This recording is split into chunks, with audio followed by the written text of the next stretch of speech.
I declare this FAP-worthy. Abu Ghazaleh. I'm running for Congress in the 9th District of Illinois. And the Department of Justice is charging 6 people, including myself, with federal crimes for exercising our First Amendment rights near ICE's Broadview Processing Center. This is a political prosecution and a gross attempt to silence dissent, a right protected under the First Amendment. This case is a major push by the Trump administration to criminalize protest and punish anyone who speaks out against them. That's why I'm going to fight these unjust charges, but I need your help to do it. As I and others have exercised our First Amendment rights, ICE has hit, dragged, thrown, shot with pepper balls, and tear gassed hundreds of protesters, simply because we had the gall to say that masked men coming into our communities, abducting our neighbors, and terrorizing us cannot be our new normal. And because Chicago doesn't back down from bullies in masks who tear gas our neighborhoods, this administration has resorted to weaponizing the federal justice system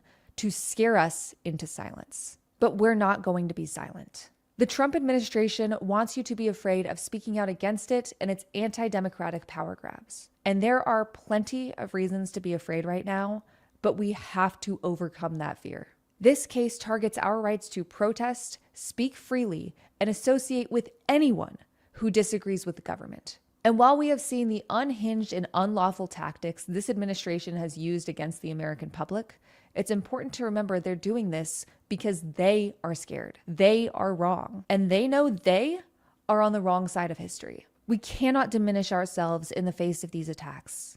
That's why we have to unite and stand up for humanity, our rights, and everyone terrorized by Trump's lawless secret police. You'll be hearing regular updates directly from me about this case and how we can use our constitutional rights to resist authoritarianism. And as scary as all of this is, I have spent my career fighting America's backslide into fascism. I'm not going to stop now, and I hope you won't either. For you.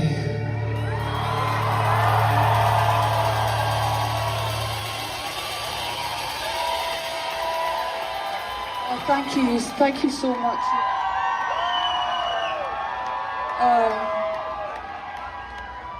So before this song, every night on this tour, I've had, you know what I'm like, I've got a fucking big mouth, I can't fucking keep it shut.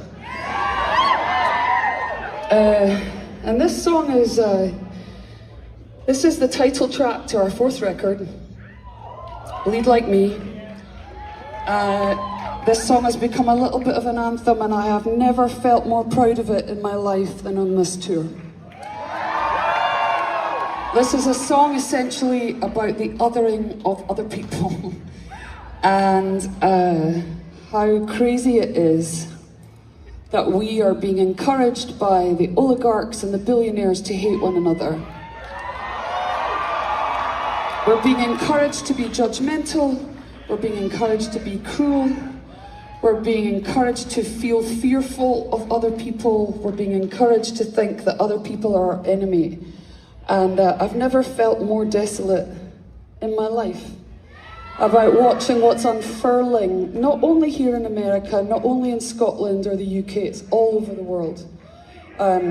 This is like the last ditches of the old world. The old world is dying, a new world is being born, and we unfortunately, we as human beings are getting caught up in this changeover where lots of old, rich white men are really fucking angry. And I'm not entirely sure why they're so angry. They're so rich, they can do anything they want. Like, nobody's fucking with their world, but they are fucking with our world. They're fucking with our people. They're fucking with our neighbors, our friends, our fucking children. When you see children being rounded up in Chicago, of all places, fucking Chicago, in the middle of the night, 3 years old, being zip-tied, this has to stop. It has to stop, because if they're going after 3-year-olds, you think you're all fucking safe? You are fucked, my friends, if we don't put a stop to this right the fuck now.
the serpent. Beware the oldest lie.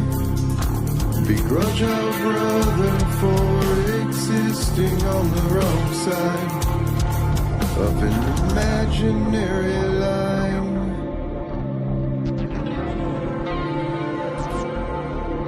Between two worlds, belligerent in the name of the tribe, I beseech you to believe in more than the light reflecting off of these shells we occupy.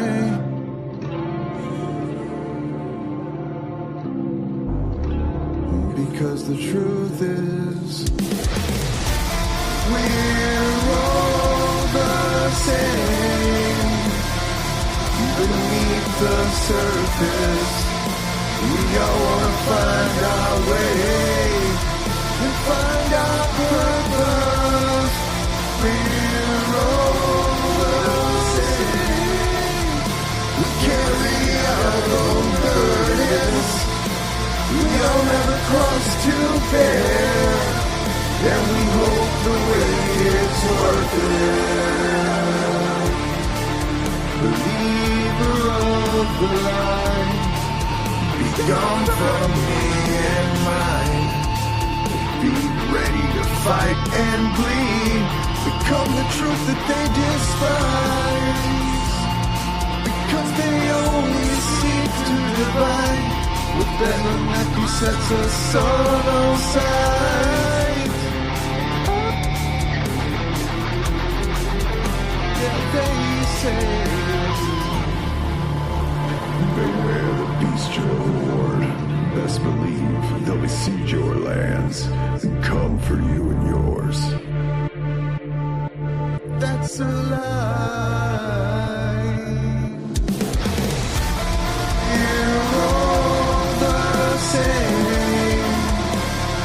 Beneath the surface, we all wanna find our way and find our purpose. We're all the same. We carry our own burdens. We all never cross to bear. We hope the way is worth it.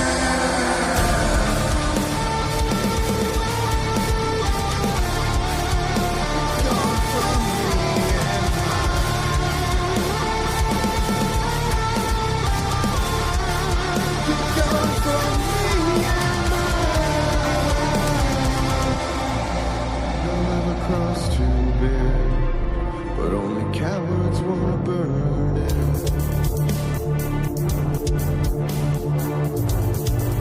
Only cowards wanna burn it.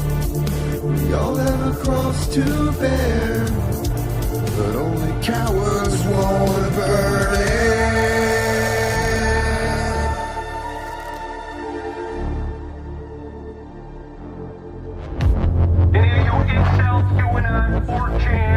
Snyder cut motherfuckers want to get on the line now?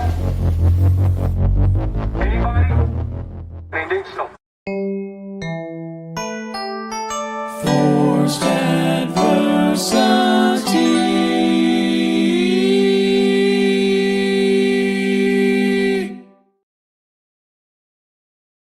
Hey everybody, hi. Whoa, I'm little. I'm gonna get big. Whoop. And join some folks with me here. Hey, We're all big. How do you? We're so big. Yay. How do you feel inside of Mike Johnson's burner phone? Not as good as I feel inside of Mike Johnson, I'll tell you that. It was right there. I went for it. I'm sorry. Hey, no, I'll allow it. I'll allow it. Yeah. So what's going on with Mike Johnson? What's the Mike Johnson report? You know, it just seems like he's got a lot of free time these days. You know, He's not working. His coworkers aren't working. That's interesting. That's kind of it's weird that we say that because that's what our show's about today. Right. We're going to go ahead and just disprove the stupid idea that this has anything to do with Democrats being at fault. Yeah. And far be it from us to be like the Democrat defense squad. Okay. I really don't want to be. But facts are facts. And the facts are that they are using a couple of specific wedge issues. Surprise. And you won't be surprised which wedge issues they are. They're No, classics. you will not. But we're going to go ahead and just, disprove that it's really anything except they're just lying. All they have is lies and malice. I put it in the thumbnail, and it's just true. Yep. Yeah. The Republican Party, the average GOP congressperson can't say good morning without lying twice, which is very weird. You think they got one right, but it's just like they say good morning while this, it's the middle of the night and the moon's out and the wolves are howling. You got to think that, like, technically, the Republican politicians just lie simply by being politicians, because most of them don't believe government should really exist. So, like, right, yeah, just they're taking the job, right? Fraudulent endeavor, essentially, like, as far as their beliefs, and that's true, yeah. And then they open their mouths, and it's just lies. In this case, it's we got the classic, the good old transing kids classic. That's making it always makes a resurgence right at these convenient moments. Convenient for them. It really does. Yeah. I watched a video by a channel called Channel 100 with Evie something or other. She's like I think she's a Kiwi chick, New Zealander, and I don't know, I'm not sure. Sounds like it, but she does. She covers a lot of American centric topics, and she went pretty deep into the idea that all this trans panic. She basically mapped the growth of it from like the 2015 Target bathroom stuff. Yeah. And that didn't play out like they really wanted it to, so they kind of went on. They moved it to legislation as well as sports. Yeah, the bathroom thing did not work. Just think of like in 2015, 2014, like they moved basketball tournaments out of North Carolina because of their anti-trans bathroom bills. It's crazy. Imagine any major institution doing that now. It's it won't happen, right? Yeah, that's cool, man. I hope you're able to stick with being able to hold them accountable. We tried that, and then apparently you just get elected president and it doesn't matter. Yeah. I wish you all the best of luck. Truly. Don't worry. Nuremberg, because we know that this shit is exported from America, so we're ruining the world after us first. So yeah, not to worry. Nuremberg 2.0 Electric Boogaloo is on the way. It's inevitable. So that's all. We all just have to survive. We all have to help each other through the dark times, and we will get our justice eventually. I was just watching a video that was by Legia Miller. If you're familiar with her, she's got a great channel. Yeah. She's a lawyer that does law stuff, and she's pretty good. She was talking about the actual Nuremberg trials, and there actually really weren't a lot of convictions out of that. No. Because essentially once they started looking at it, they're like, well, because there were millions and millions of co-conspirators. Right. Yeah. Lots of people were involved with the Nazi Party. And so I think there was only like, I don't know, 25 executions and then like a couple dozen, long prison sentences or whatever. And then, a lot of those guys, they just got to go live in like South America and stuff. Good times. So, right. But the important thing is that there was an accountability process. That's the important thing. And if that, I could see the argument for not convicting and imprisoning an entire nation. That would be kind of counterproductive. Well, I mean, the stated reason was because they wouldn't have any doctors or lawyers. And it's like, well, if they hadn't killed all those Jews, so it's kind of like even by trying to punish them, then they still came out on top, because it's like, we killed so many Jews that they won't even punish us because we would have no doctors or lawyers. Right. It's just like, well, you killed all the Jewish people and all the Roma and all the queer people, and the queer people just went right back to jail, right? Like they didn't even get out, right? If they survived the Holocaust, they were just to normal jail. It's not like the USSR was coming in there like, we got to free the queer people. Right. Yeah. Like, all right, we'll send them to jail. But the ringleaders were made examples of. Yeah. And the entire Nazi state. I mean, basically, the Germany that exists now is a completely different nation state than Nazi Germany. We tore it down to the foundation and rebuilt it in half. Yeah. We built 2 of them. Yeah, we built 2 of them, but like the entire political mechanism and the denazification of the bureaucracy, ensured that they wouldn't slip immediately back into fascism. And we're going to have to do something like that in the United States. We're going to have the demagafication of the United States, and the people who are still around, the people at the top who are still around at the end of all this are going to have to pay. Yeah. They do. They will have to. Hopefully that we're going to get there sooner rather than later, because it'll happen eventually. You know. And denazification or demagafication of America is a decades-long project. It will go on longer than most of us are alive. Yeah. Well, I mean, And what sucks is that remember, just hold in your heart the fact that Curtis Yarvin wants to flee the country. Just hold that in all of our hearts. That's pretty great. Let that be the light at the end of the tunnel. Pretty great. I just want to point out that South Park has kind of done it again. I know because it's not the season premiere anymore. It kind of goes under the radar, but they keep doing it, man.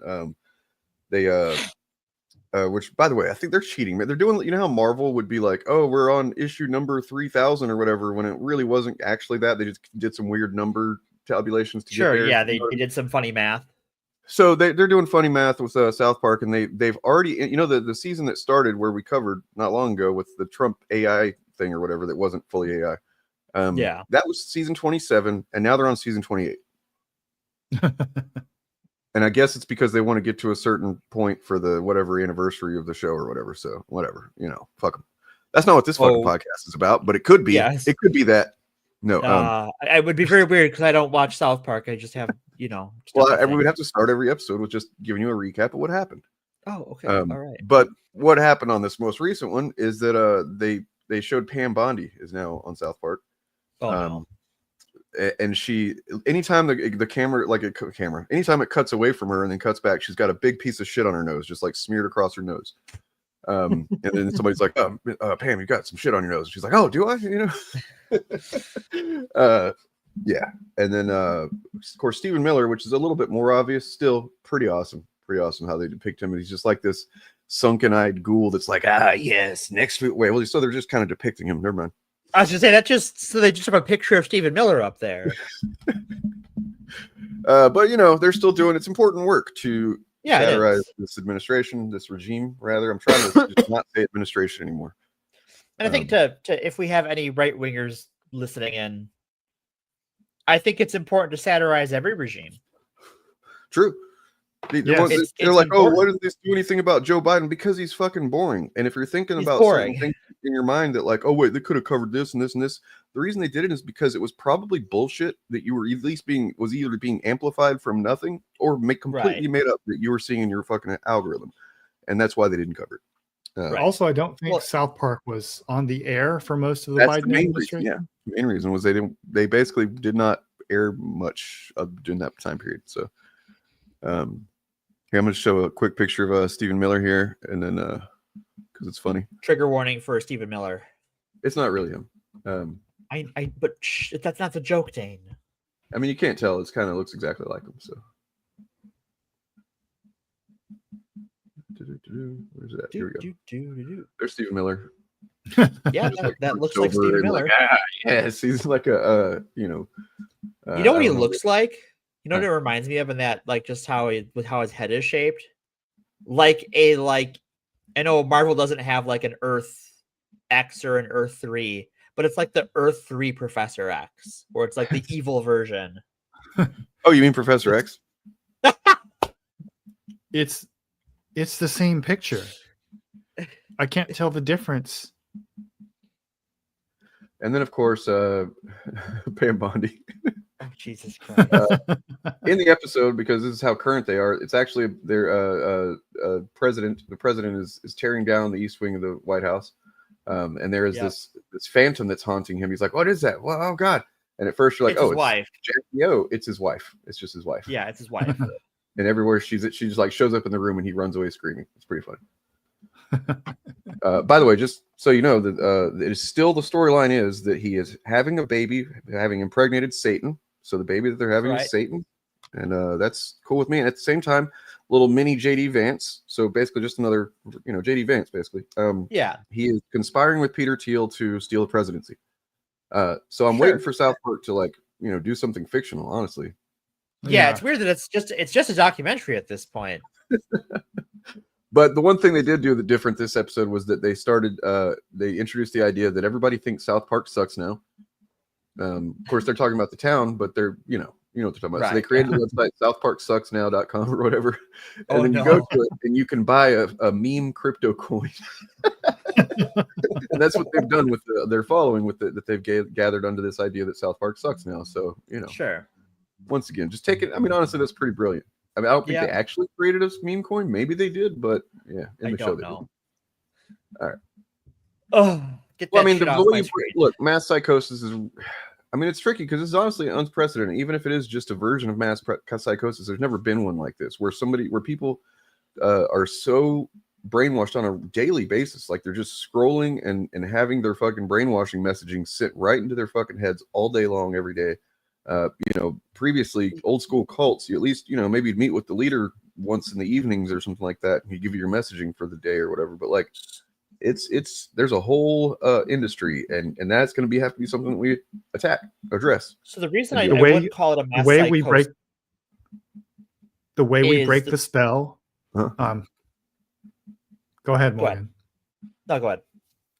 The way we break the spell was the way we broke the Nazi spell, by defeating them. Yeah, decisively. The defeat, that's absolutely necessary. It's not like if they're defeated that they just will stay as fervent as they are, because they won't. Even at the point, I was just talking to my girlfriend about this. At the point, she knows too. The point that Trump dies or whatever happens to him, it's not going to remain the same. Essentially, because that's their biggest flaw. Their big exhaust port in the Death Star is that they have not built a movement on an ideology at all. They have scraps of ideology floating around in there somewhere, but it's all vibes-based and it's all Trump-based. MAGA is a Trump-centric thing that, once whatever happens to him, there's not going to be somebody that can step right in and just take over that role. This won't happen. So the reason I don't want to call it psychosis, and I actually want to push back against that, is pretty specific. Oh, sorry, I punched my microphone like an asshole. Okay. It's not a mental illness. These people aren't mentally ill. True. They are propagandized too, in a bunch of different ways, right? So I think you look at polling data, and most polls show that the Republicans aren't very popular. But you also show that Democrats aren't very popular. Mm-hmm. But then when you ask people, like, what don't you like about the Democrats? It's things the Democrats aren't even doing, right?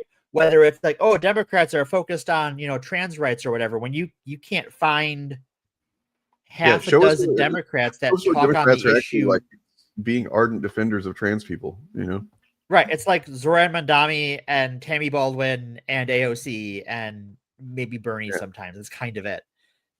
But I mean, the average person is Bernie's old school leftist, so everything he's about everybody. He just talks about the oligarchs, Right? Yeah, he doesn't really touch on the issue. Right. But and then you have a lot of anti-trans Democrats that are getting a lot of, airtime right now, like Gavin Newsom. Yeah. But then all that plays on your local news, all that plays on cable news is that, oh, Dems are involved in culture war. So your average voter thinks that Dems don't care about kitchen table issues, even though if you watch them speak, if you attend their rallies, attend their town halls, read their voting record, the opposite of that is true. You just aren't being given correct information. So it's not mass psychosis. It's a propagated delusion by the media.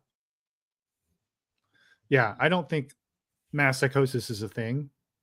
I don't think there's anything in the behavior of MAGA that's qualitatively different from any other human mental behavior in different contexts. It's just CGH, are you listening? Because we're actually still addressing what you said, man. So no more new questions right now. Yes. Sorry, go ahead, Bob. Yeah, like the behavior of people in MAGA as a population, not as individuals necessarily, is not qualitatively different from the behavior of people in other populations and other belief systems. It's a normal set of human behaviors that are being weaponized towards specific political goals. So they're not psychotic. They're just to be clear, susceptible to propaganda like all of us are. I was only engaging with the question in the spirit of what was said. I didn't believe. I don't. No, that's fine. That's I wanted to because I think it actually ties into what we're talking about tonight with the shutdown. True. Well, and this is pretty easy. This is pretty easy to answer, just like Google, man. Like, I mean, yes, there's studies that have already shown this. This is absolutely the case. The answer to that question, CJ, is yes. It's exacerbated essentially every single issue. That was going on. All right, so let's get into the shutdown. Right. So we're gonna be talking about, here's the topics. We got the epidemic of immigrants just coming over here and just taking up all our SNAP money. So we're wanting to give money for food and stuff to all these like threadbare social safety networks that we do have. These Democrats are wanting to give it to all the immigrants, all these illegal people. Okay. We're going to show why that's not actually the case. Right. Also, the other reason that they don't want to open the government. So this is, let me start here. The reason the government is shut down is because the Republicans want it to be shut down. Right. There's that. Not because of anything else. They pretend like it's about some policy battle when that's not it. They say it's because in order to open the government, there's a bill. The bill to essentially reopen the government would include, per the Democrats, allowing to feed and take care of illegal immigrants. Right? It's not a term that I like to use. I don't really believe that is the term the Republicans are using. That is what they say. And that's what they're trying to do. And also, gender affirming care. They'll say things like, minor surgery for children, trans surgeries for kids, and stuff like that. That's going to be included. Okay, we're going to address why that's absolutely, like, almost even more untrue somehow. And then we're going to talk about why, believe it or not, despite what you may have heard lately, slavery was bad. Okay, still bad. Yeah, still bad. Slavery, and we might touch on well, I don't want to say it that way. We might discuss Nick Fuentes a little bit. We're not going to touch that. He's kind of the connective tissue to all of this. Yeah, a little bit. So I think I want to start with what the Republican talking point on illegal immigrants getting health care, because that's their stated defense of why they are shutting down the government. So what this is a provision in existing law, that if the law is a hospital, any hospital with an emergency room, if someone comes in, you have to treat them. You don't have to treat them well. You don't have to treat them for long, but you do have to, a doctor has to look at them and to make sure they're not going to die immediately. And that costs hospitals money. And so there's a law in the books that is, if someone shows up and they can't pay, you still have, we will pay you, we will reimburse you the cost of that.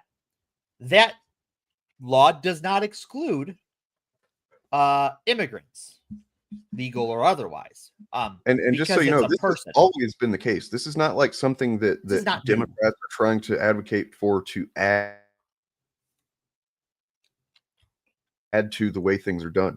This has always been the case that what Republicans are advocating for is cruel and malicious, essentially murder by inaction in some cases. They think that if some immigrant who doesn't have okay, so you're that's what they think they're advocating for, but they're not, because they're not getting rid of that law. They're just saying we're not going to pay you. Oh, that's what it is. Yeah. So they want those immigrants to die. That's true. Yeah. The difference is, instead of like it coming out of the general tax fund, the hospitals are required to pay for it. Keep in mind, hospitals have already had their funding cut in a de facto way by all the Medicare and Medicaid cuts that happened under the big budget bill earlier this year. So this is just about making your insurance rates higher and shutting down hospitals. This is about not about making immigrants die. This is about making all of us die. Yeah, right. True. And not opening the pedonomicon because not opening the pedonomicon. That's yeah. That is. But anyway, we all know that by now. That's right. the real reason. They're afraid to open the pedonomicon. I actually have another real reason. That's sort of a super tier reason of this. I mean, there is more. Like, I think that has to do with them in government, and they're wanting to really. And actually, go ahead. I'll let you go ahead. All right. So I think when we look at the last 50 years of Republican politics and the MAGA movement, there's two precepts for the last half century of Republican politics, which is the government is bad and we should not have it. And then the precept of MAGA is we should have a king. And that king needs to be Donald Trump. And shutting down the government accomplishes both of those goals. That's it. Everything else is just kind of busy. Well, I mean, there's the see, you're right, but I think the details of those also are important. That 100% they matter a lot. Yeah, they, the big like, picture when they wise, talk about what their motivations are. In the context of what you just said, they want. In the context of what you just said, they want people to suffer because they enjoy that, but also at some point, maybe before the holidays, I'm thinking if there's nothing else figured out, if something doesn't happen before then, Trump will reopen the government or at least funds food stamps and stuff. I think that's going to happen. Yeah.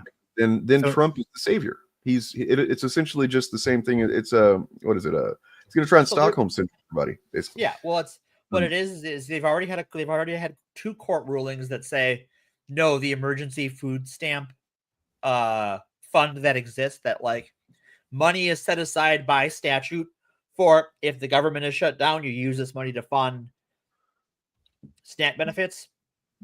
The Trump administration has frozen those assets illegally, which is part of the shutdown.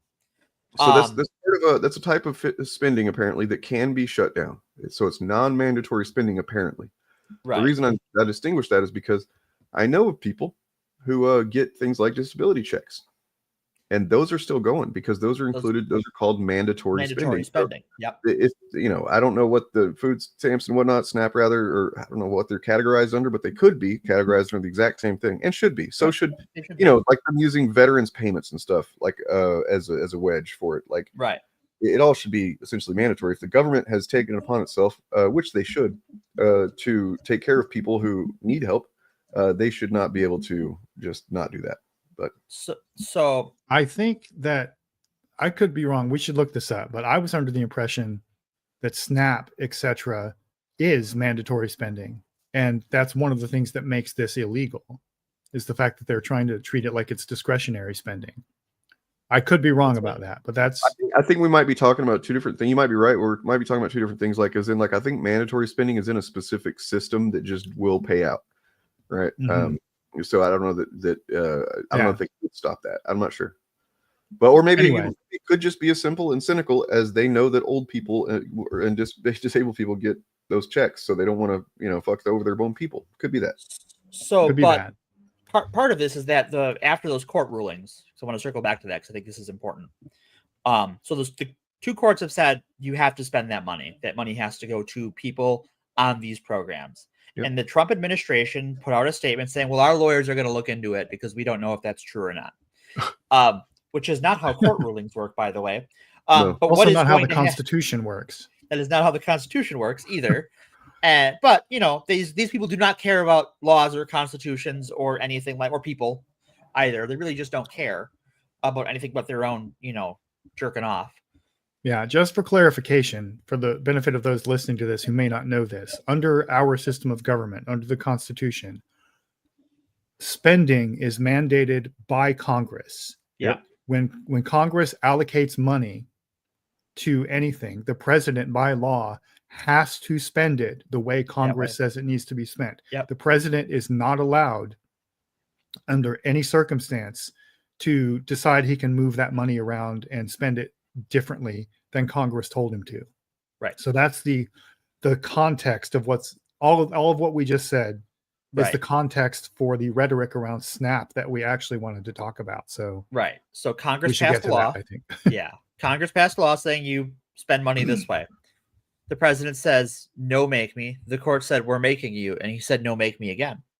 Yeah. Because courts don't actually have enforcement power. It's a whole problem. But I think what he'll do for the PR win is to open that money up, I don't know, a week before Thanksgiving, if there's not a resolution. Yeah. No, part of why I don't think so. You don't think so? No, I think the goal is to foment violence so they can invoke the Insurrection Act. So if you have you have millions of desperately poor and hungry people starting food riots, that's a great justification for invoking the Insurrection Act. Yeah, I want to show this quick news clip that is also going to add some really infuriating context to the whole thing, but it'll sum up everything for us. So. Shutdown now in its second month. Millions of Americans are trying to figure out how to make ends meet amid new uncertainty over their SNAP food. It's 42 million, by the way, 42 million Americans homes. Yeah. Benefits. President Trump is returning to the White House on Sunday after spending the weekend in Florida. Willie James Inman reports from West Palm Beach. This is true. That is true. So yeah, I don't know how. I mean, you're right. I don't know what that does to the overall analysis of why things are the way they are. But yeah, probably because it's block grants and like the states are responsible for it, but the federal government through the administration can just turn off the hose. Yeah, and I mean, yeah. Beach tonight.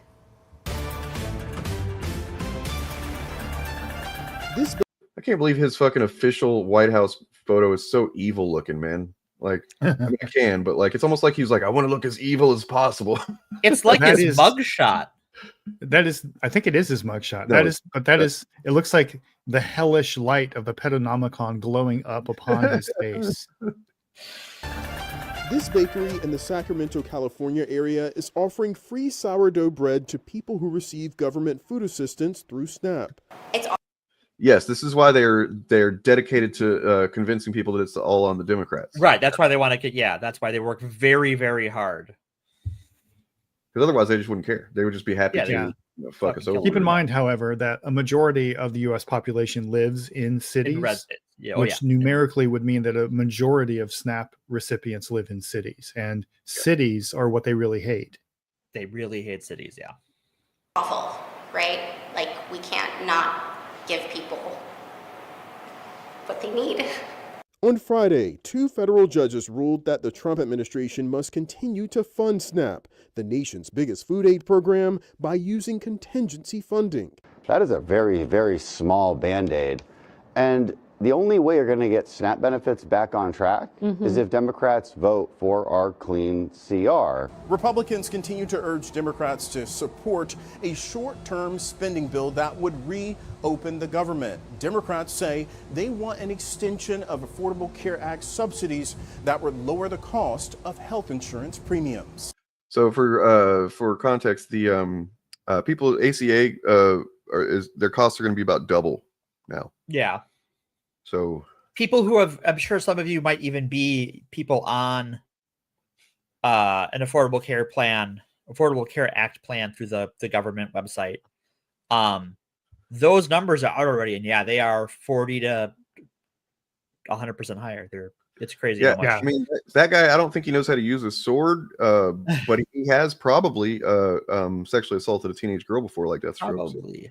Well, I wonder if I can find, there's a clip of him earlier in the shutdown. He was on CNN, I think, and they also had John Fugelsang on as a guest.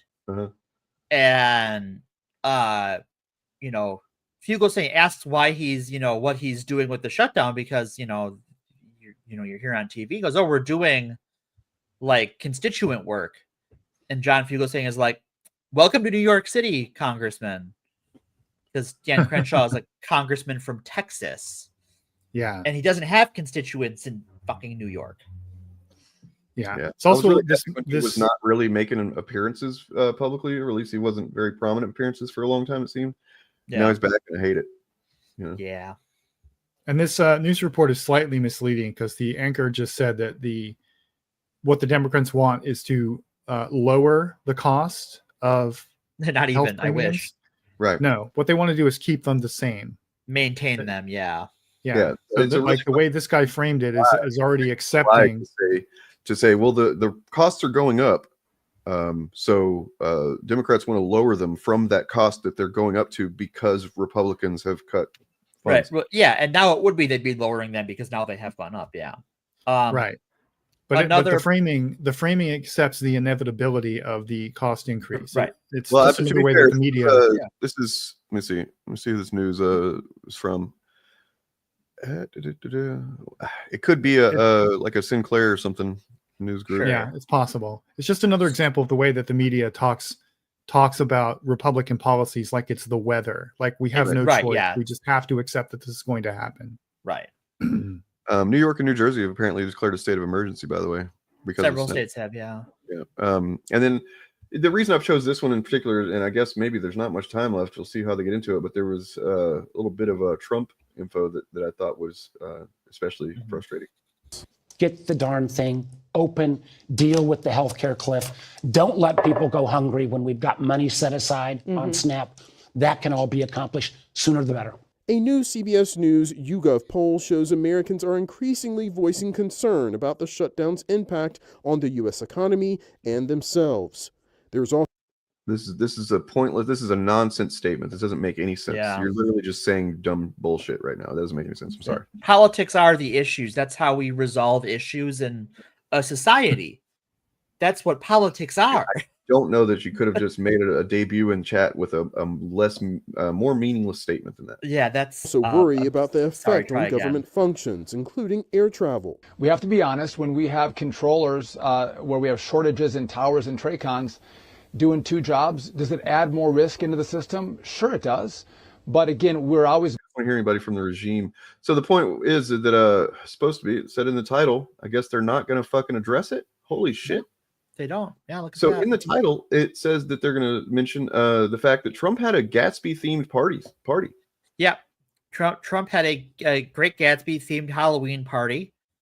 Hold on, real quick. We don't need to tell ourselves anything. We know it, and we could even prove it. We prove it every week on this show. You not understanding that, and you just being, I guess, maybe dumb or maybe lazy to the point where you don't want to think about issues that matter. And these, politics are literally the act of engaging government and using government to create policies that affect people's lives. So those are the issues, you dumb fuck. Okay. Yeah. This is just the brain rot of a person who thinks that politics means team sports. That's the exact person that became a fucking MAGA goon, by the way. The exact kind of person that just didn't, politics is so stupid. I'm tired of politics. And then, of course, somebody comes along that makes them feel good about thinking politics are stupid. And then Talon Turtle will now be spending some time in the cornfield so we can get back on track. Hopefully, if he's still listening, he can learn some things. Play mode. All right. Sorry. Yeah, he can learn and maybe come back later. We'll see. As you were. Who was speaking? It was you. What was it, me? It was you, Dane. Oh, was I? Yeah. Yeah. So I was just saying that there was the Gatsby themed party that Trump had, which is almost like designed to be the shittiest thing that he could be doing. Well, I think this is, if the media was interested in covering the current situation in our government in I'm going to use the term, I hate it, fair and balanced way. Let's talk about $40 billion to Argentina.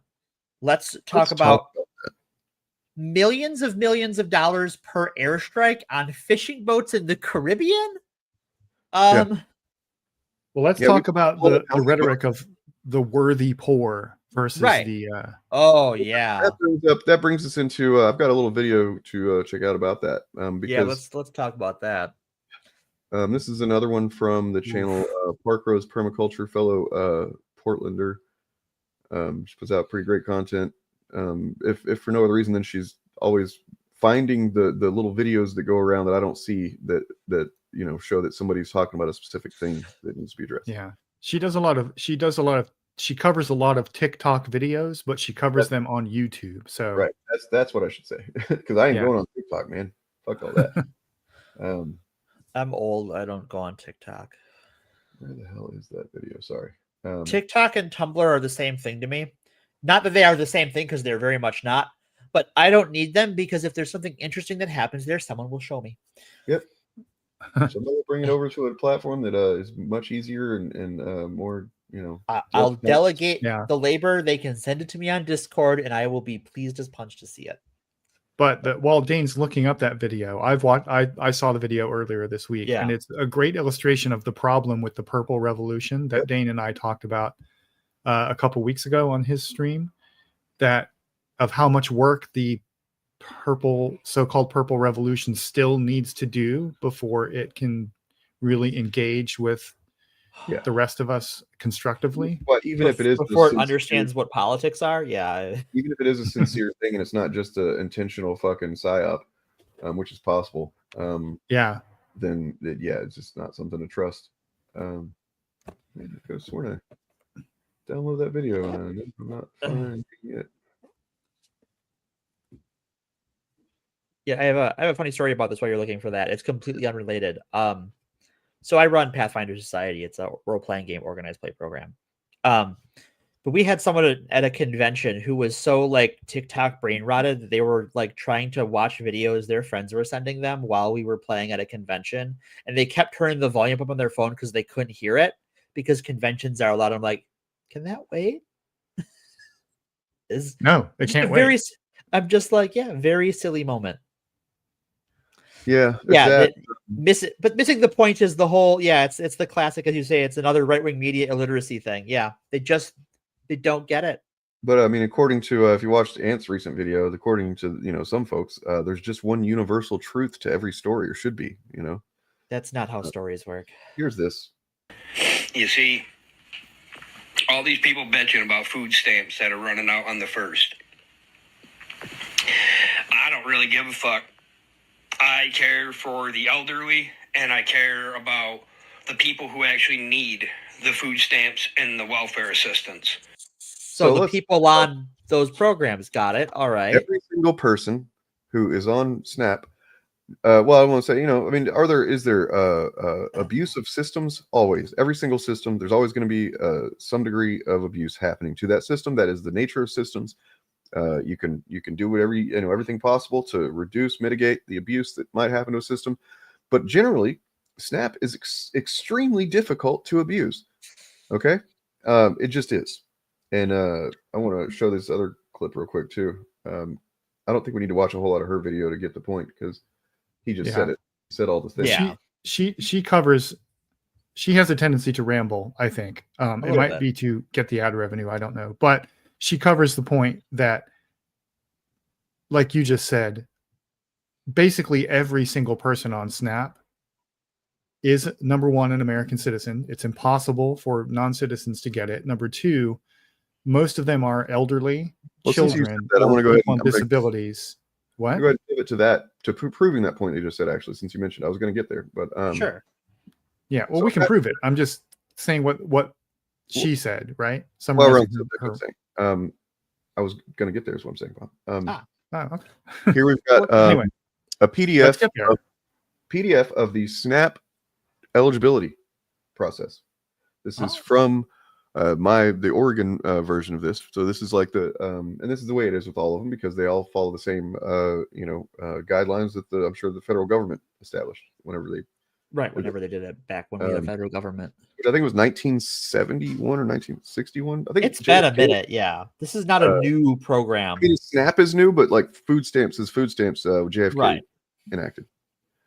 So right here, for eligibility, these items are required to be verified. And what's that second one right there? Weird. Okay, so there's that just goes ahead and says, okay, so if you're not a citizen of the United States, you can't get it. And then just to make sure, Social Security number. So, sure, there's fake Social Security numbers people can get. Incredibly hard to get one that'll pass muster, but still, that doesn't matter if you can't prove you were born here. Then your income. Oh my God, income. That means you have to show that you make under a certain amount of money. Yeah, and they really root around for a lot of these government programs that you don't make a certain amount of money, and proving a negative is very tricky. Yeah. Who used a slur? Huh? Who used a slur, Jacob? Who used a slur? I don't see that. Hear that? Looks like they're addressing somebody who was in chat, but I don't see that. I don't. Yeah, I don't see that either. Jay, if either, Jay. Oh, I guess somebody Duke somebody was. I didn't even see that shit. Good job, y'all. Hey, that's what we're asking of you guys. You're doing a good job there. And then medical expenses, if eligible for a medical deduction, and then any other information that is now. Full disclosure, I have received SNAP before. Okay, and so I know this stuff for a fact, and I also know that if you don't have one of these things, you simply cannot be approved. And how often do they require approval? Generally, twice a year. Once you've been on it for a while, I think after a while when I was on it, they would let you, you just have to kind of redo your application, like in the short version of it after a while. But like you have to prove your income on a semi-regular basis, because they don't want people who make a shitload of money or whatever. Just yeah. I've been on SNAP before too, and I had to do that as well. Like I had to once every 6 months or so demonstrate that I was underpaid enough to get the benefits, and when my income went up, my benefits went down. So okay, so actually, there are some non-citizens who are eligible. It says here, I didn't even know that. That's fine. I'm actually a-okay with that. You know what I'm saying? Like refugees, asylees. I didn't know that was a word. Okay, that makes sense. And victims of trafficking. You know what? I don't think they should go hungry. I would agree. Call me a bleeding heart. Well, here's a lot of the rhetoric around around immigrants is that Republican propaganda treats those three groups as though they are in the country illegally. In many cases, that's just what we're talking about. They want in the mental image of MAGA people, the idea of a refugee or an asylee, which I'm going to try and remember to use that word, or a victim of trafficking is just the same thing as the ones that are sneaking across on the border and stuff. And they might be some of the same ones, sure, but they don't care. They don't care about the reasons for it. It's a closed loop logical fallacy that they have working, because like they say that they did it the right way, the legal way. Well, that is the legal way. That is the way to do it. Legal way. They are here legally. If you are an asylee or a refugee, there's not just like you got to take this specific road to this specific building for refugees.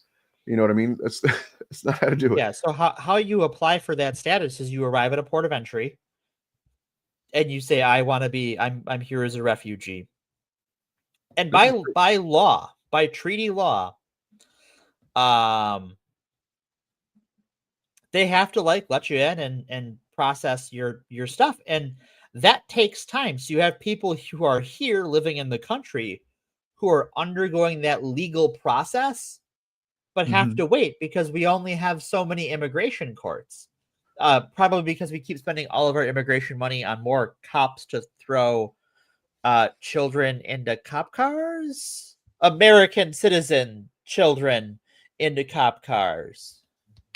Oh wait, here's more.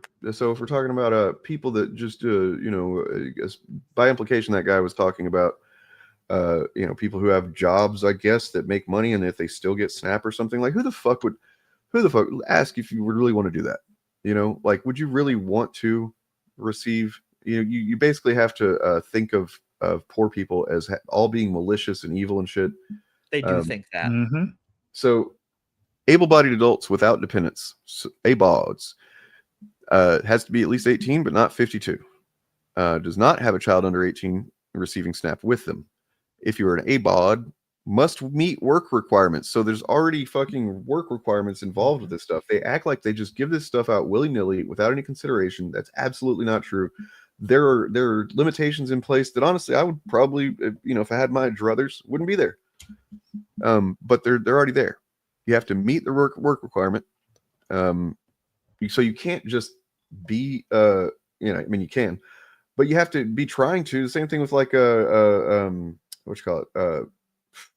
Not workers' comp. Goddamn, unemployment disability or insurance.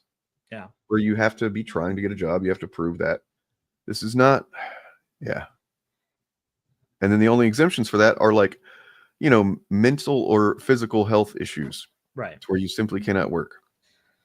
Or and again, if it's a lot of those, they will really push back on that, depending on your state. Yep. Yeah. So the point is, or the summary, I guess, would be everyone on Snap is either disabled, a child, retired, pregnant, or someone who's working and not making enough money to eat. Pregnant, or else the other two that I didn't get to that add to that are pregnant or caring for an adult relative or somebody that you simply can't work a job outside the home because you're caring for an adult who's disabled or old. Yeah, I mean, even if they do have hoops that I'm sure they have to fill out some forms, but I mean, he hasn't ever touched one of them himself. No, he's never personally fucking dealt with that stuff. He's got people that he pays to do that shit. So it's like not an actual inconvenience to him. Right. He doesn't ever have to think about it. Yeah. There's that. So all of the poor are worthy. Yeah. There are no exceptions. None. Now let's go on to this video that's really, really frustrating and kind of terrifying, honestly. They cut my food stamps. I ain't paying for none of this. I got babies at home that gotta eat. You think I'm just gonna leave my cart here? Hell no. I ain't paying nothing. I'm walking out with it. Try and stop me. Find somebody to big stop her. That is to some degree AI enhanced or a video. I don't know if that was a real lady that was upset about something. I don't know, but it was not fully real, and it's definitely been done with the same intention of this one. Let's see. $2,500 a month in stamps. I sell them $2,000 worth for about $1,200 to $1,500 cash. That's why everybody's upset. Folks say we're taking advantage, but that's how we get by. And that's the frustration we're hearing out here in downtown Atlanta. None of that's real. None of it's real. That's all AI. There might have been some, lady standing there or something like that. I don't know. I don't know how much of it is just added on to something that existed, but that is not. Let's say you're abusing some system that's especially a government system, which none of you would do that. I know you all personally. You're great people. But let's say you were doing that. Why the fuck would you go on the news and brag about it? You wouldn't. You wouldn't. So, I don't care. The amount of money you get on Snap per person is not that high. This person would have to have like 36 children to get that amount of money from Snap.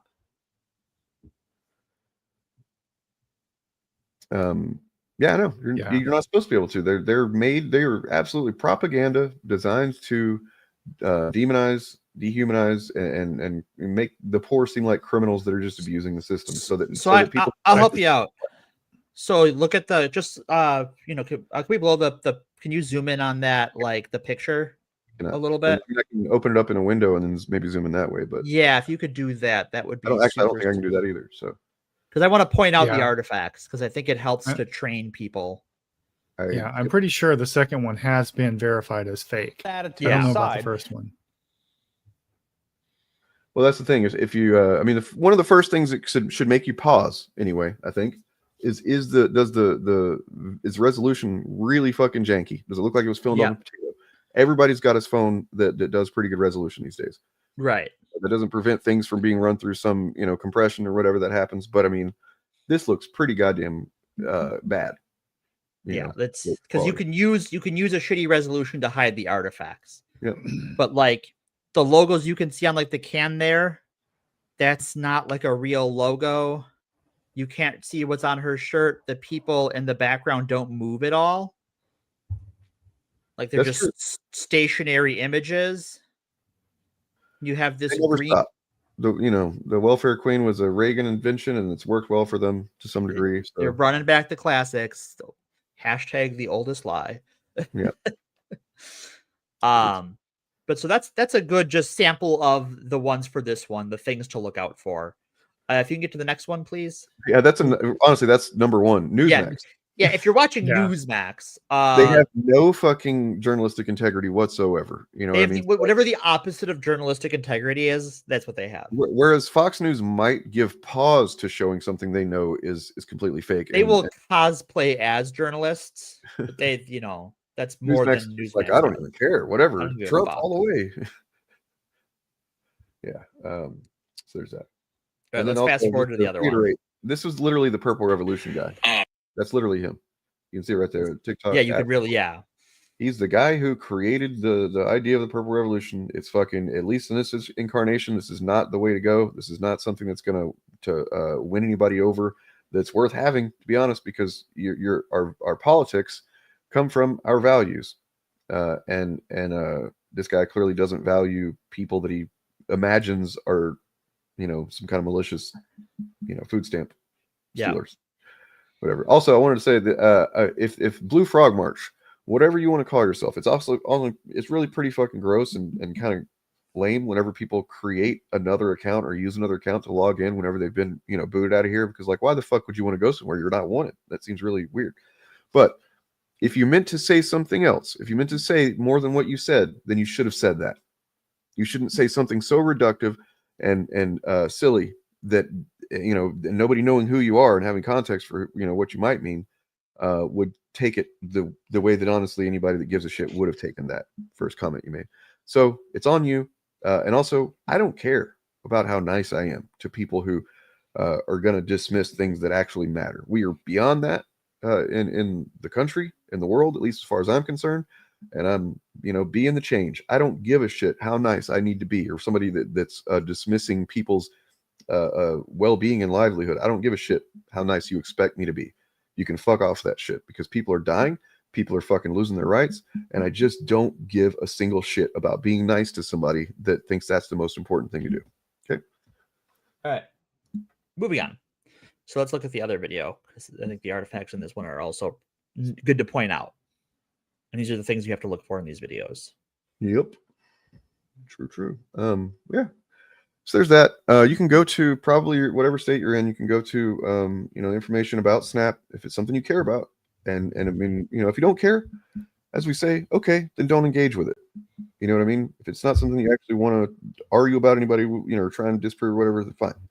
I wouldn't say you should try and argue with MAGA at this point anyway. But if it's something you care about, go learn something. And not just from some random source. Go to the SNAP page, the SNAP web, portal or whatever it is in your state. You can get all the information you need probably without even actually going through an application process. No. I did here with this PDF. So do it. If you're on SNAP, it's about to be hard for a lot of people. So food banks. I'd like to add another layer to that when you're done.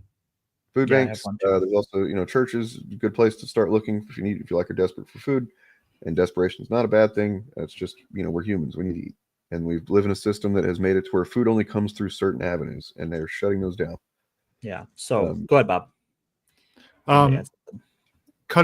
Ending SNAP benefits is going to make life harder for everyone, not just people on SNAP, because one of the ways that SNAP is subsidized, the way that they're able to keep costs down, is that supermarkets and other places that accept SNAP benefits are given a subsidy by the government. That's part of the SNAP program. Yep. So when they end the money to SNAP, those subsidies go away, and the stores have to raise their prices on everything to make up for the loss of revenue. Yep. So cutting SNAP or eliminating SNAP means that prices will go up for everybody. Which means we're going to have more hungry people than were on SNAP now. The last thing I want to add is, the last thing I want to add is, if you're a person who is doing okay right now, you have spare canned goods, spare boxed dry goods, check the expiration date. If they're good and you're not going to eat them for a while for whatever reason, it's just, whatever that is, find a food bank in your area, find a church in your area. In Milwaukee, libraries are taking food goods to get to those people.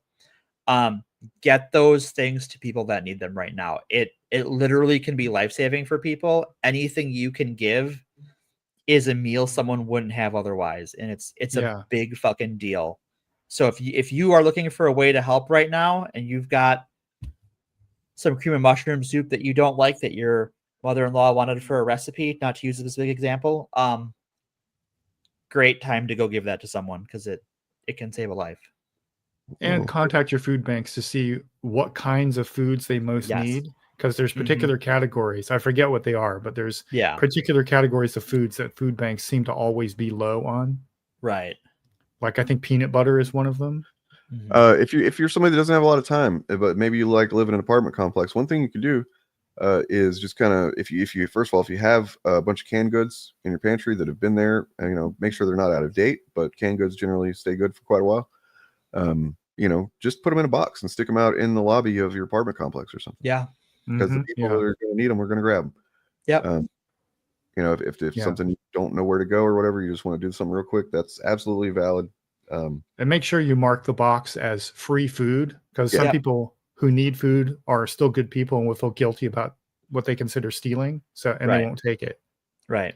So give them the knowledge that it's okay to take it. And if you're worried that the wrong person is going to take it, fix your shit. The wrong person would be a dead person. Right. Yeah. Or Trump himself. Trump. Yeah. Me, I guess. Right. I have food. I don't need free food, but I know that. I know I don't need free food.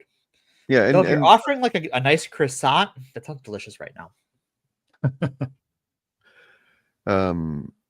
Yeah. Cool. Well, I guess we move on from there to what? Slavery. What were the other topic was slavery, and what was the third one? Was there a third one? Well, technically there's the other thing that they're using as a wedge issue for the government not opening. They say that they're saying that because Democrats want to trans kids with surgery. Oh yeah. We've classics quite a bit before, so I mean we don't need to. We've heard, why do we keep hearing this one? All right, to go over it for the people at the back of the class who might not have heard me the first several times, or if you're new here, welcome. Hi, nice to meet you. It doesn't happen.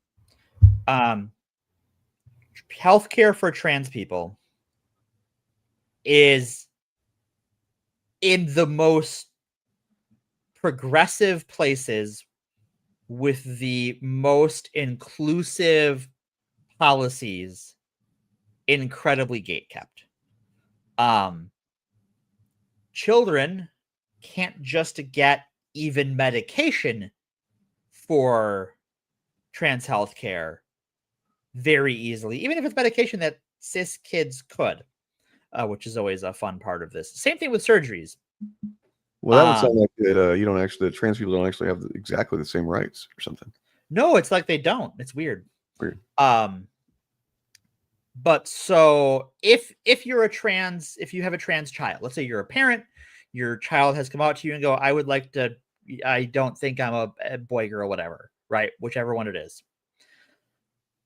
Step one, if you go to your doctor, and again, this is if you are fortunate to live in a place where the healthcare already isn't illegal or effectively illegal, or have received bomb threats to make it so that the places don't cover it, or had their funding threatened by the government so that they don't cover it. But you get the point. That child will then have to see a child psychologist for a while, with and without you, because whenever a child psychologist is involved, the psychologist has to ask those obnoxious questions that aren't obnoxious unless you're an asshole parent about how you're treating your child. Once they know you're not abusing your child, and that they have a good feeling of how the child is mentally and stuff, they will recommend that child to a medical doctor, usually a psychiatrist and an endocrinologist, on top of their pediatrician, for medication. These are things like puberty blockers. And then once they're into their teen years, if they are still, presenting as what they said in the first place, and God's help you if you come out as non-binary in the middle of that,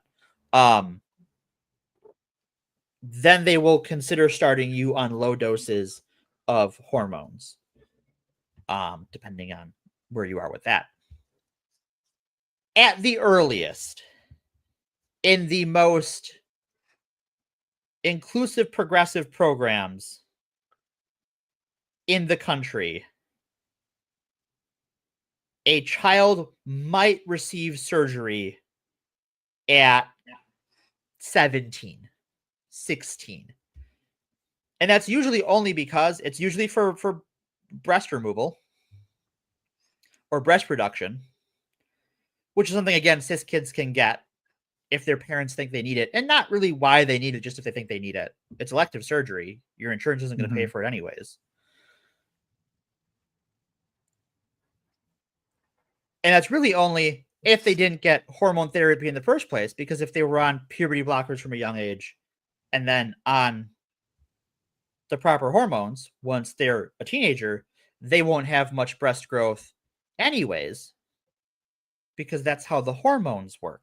So if you give them the full inclusive health care, you don't have to worry about top surgery in the first place. And then bottom surgery, you can't get until you're an adult anyways. So that's just trans. That's like, and that is the most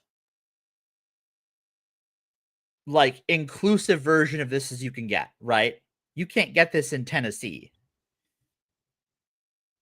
They're and in Texas, if you try to get your child trans health care, flee the state. Quite literally, it is illegal to seek out that health care in the state of Texas. So that's where we're at, ground floor. Feel free to take over, gents. What is the most recent talking point? I haven't heard that. Are they bringing up a new one about It's the same one. Government health care? Right. It's that they're it's tied in with the idea of the whole they want to save the lives of illegal immigrants who show up at the hospital. It's part of the justification of allowing these ACA grants to expire is that hospitals that get ACA money do surgery for trans people. Well, with that overwhelming flood of illegal immigrants coming into emergency rooms every second of the day, that's a great population to trans right there. Oh my God, that's perfect for the trans agenda, right? Well, right. Well, I mean, actually, wouldn't that be a good policy for the Republicans to take up? Because if they think being trans is so bad, then to them they would be punishing all these immigrants by making them be trans, right? Maybe. Well, they don't want so much money. Yeah, never mind. Yeah. Just like not the explanation that Morgan just gave should never be necessary. No, it shouldn't. That's we should trans rights are human rights, and as far as I know, every form of medical care that trans people receive is something that cis people also receive for other reasons. Yep. And were originally for I know that puberty blockers were for originally invented for precocious puberty. Yeah. Yeah. So the testosterone they give trans men is, well, there's a number of variants of it depending on what it is, but it is made for cis men's health issues. Wait, what the fuck? They're sterilizing immigrants? Yeah. I mean, I know they do that in prisons. Yeah. Well, that's where they're sending them. So. Oh, right. Well, fuck. Yeah. Which is I haven't seen any. I haven't seen any reporting on that. I'm not disputing that it's true. I know we will get there one day soon. I just haven't seen any headlines about that one yet. I haven't either. I have not either. Oh, by the way, if you live in the New York or New Jersey area, voting area, vote. And you have not already voted for Mom Donnie, you fucking should do that before Tuesday. Zoltar Rob Zombie. Zoltar Rob Zombie all the way. Yeah. Honestly, I might do a stream Tuesday just to kind of see what happens. I don't know if you guys want to join in and make that a FAPcast thing, but I will be working. Yeah. I might be able to join. It depends what time you start. Well, it'll probably be in the evening. I'm going to look and I imagine that voting is similar to any other time, right? But either way, even if it's already decided that he's won or lost, I might vote. I mean, stream, not vote. Yeah, I'm not voting in New York. I swear to God. I voted yes on Prop 50 in California to expand, or to not expand, but to allow the government to redistrict California. Mm-hmm. Good. Well, I'm in Portland, so I voted for Antifa as mayor. Things like that. Old Antifa. How's she doing these days? She's gonna be great when she's running this motherfucker. No, actually, let me show you something from Portland real quick. You want to see the truth of Portland is not so great. We got that one ice facility. that sometimes gets a few people standing outside of it in funny costumes and stuff. It's a good time. But find that now. I have an ice story about Milwaukee. That's a fun one. Oh, go ahead. So there's I believe it's a private college. I don't know for sure. MSOE, the Milwaukee School of Engineering. It's one of the more well-regarded universities in the state. They leased a building to Department of Homeland Security a while ago. It's an older lease, but they want to remodel the building. It's an older lease, but it checks out. And repurpose it because it's an old building and they're a university that's growing, right? They always have new shit they want to do. It's an engineering school. ICE they can't renew the lease, and so they're just kind of squatting. They're just like, we're not going to get out. Oh, it's ours now. Yeah, so they do seem to feel like they're above the law at this point, and I'm sure they've been told that they are. So yeah, so like, we talk about like how the Republicans and how certain Democrats hate the homeless, call them squatters and stuff. ICE is literally squatting in a building, occupying it in violation of the law, and they're just like, yeah, whatever, we don't care. Well, the thing is about these terrorists that are protesting and stuff. Like, if they weren't such terrorists, they would be okay, right?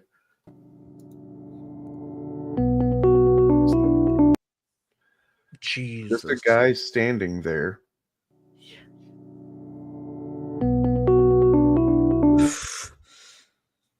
Just standing there. Oh my gods. This is and he didn't know who came up behind him, so he's immediately instinctively fighting back, which they will call resisting arrest. Right.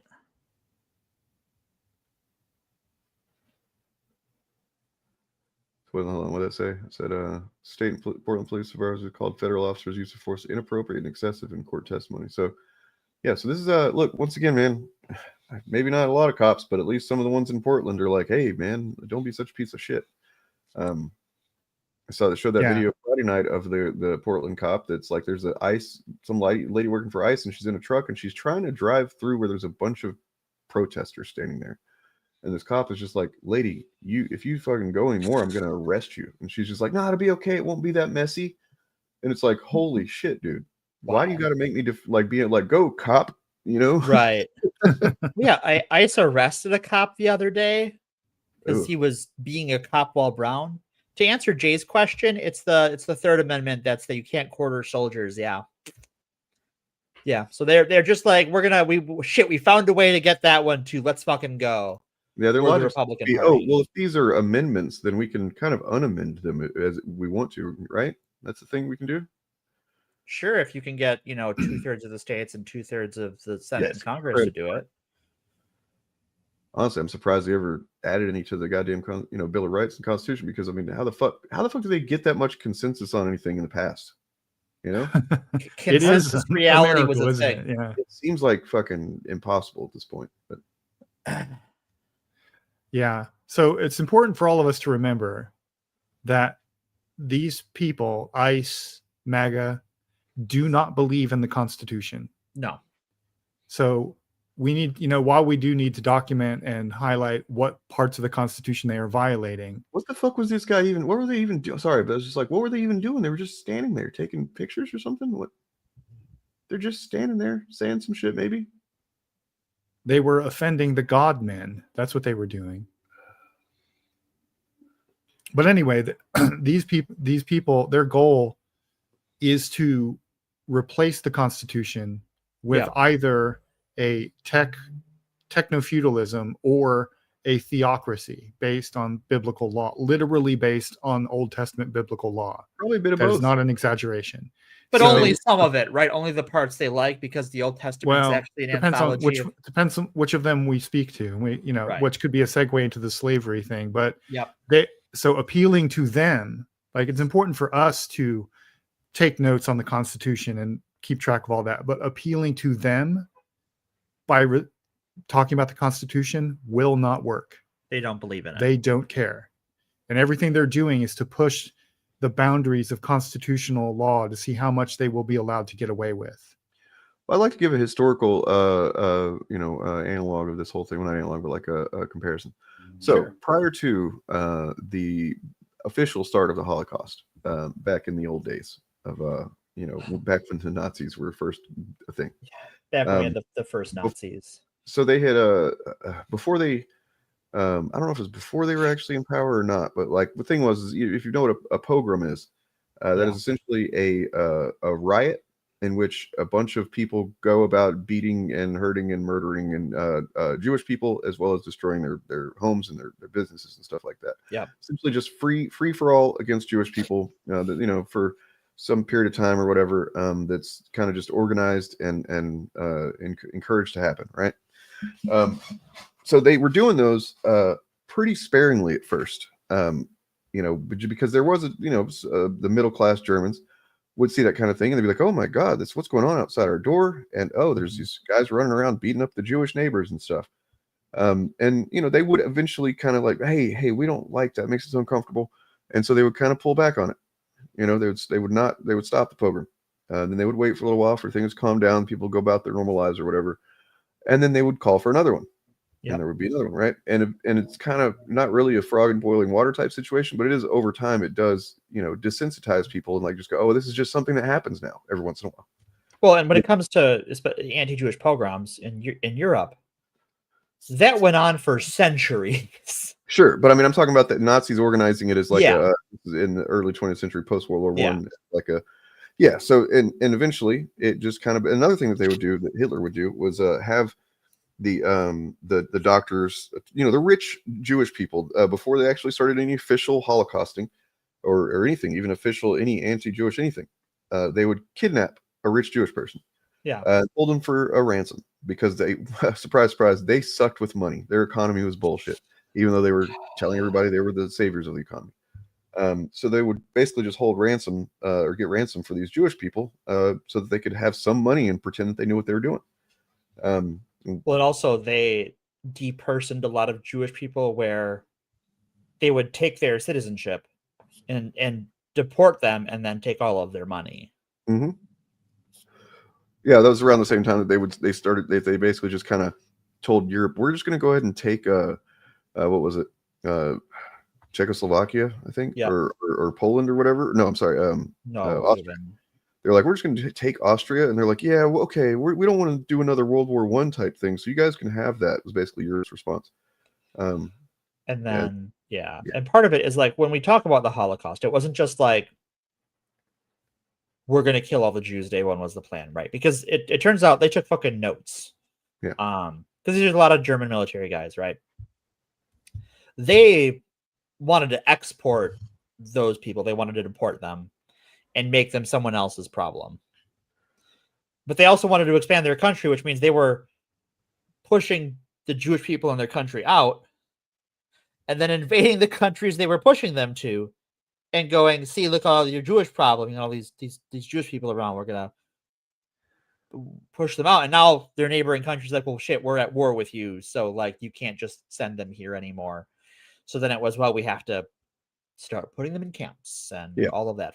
There was actually an official, I forget the name of it, but there was originally, before the Holocaust was fully decided on, as just like, let's kill them all. There was like a plan to just deport them to something. I don't remember what that it was, like some plan that didn't really go that far, obviously. To Madagascar. That's what it was. It would have been too difficult, I think, was what they decided. Like, that's a real hassle, So they decided, mass extermination camps is the way to go. Anyway. And I'm glad Morgan talked about how it was a process, because looking back on it, we tend to imagine that it happened like the Nazis took power and then boom, right that second they started slaughtering the Jews. Nope. And it wasn't like that. They went through a whole, for most of the early years of Nazi Germany, they tried to give. We're encouraging people not to shop at their businesses anymore, and to kind of like they're using rhetoric that would dehumanize and whatnot. Very much like what we've been seeing with immigrants and trans people, and as if to add it to the perfect transition point here, we're starting to see it more and more when it comes to just black people and anybody that's really non-white at this point. So when you see things like this pop up,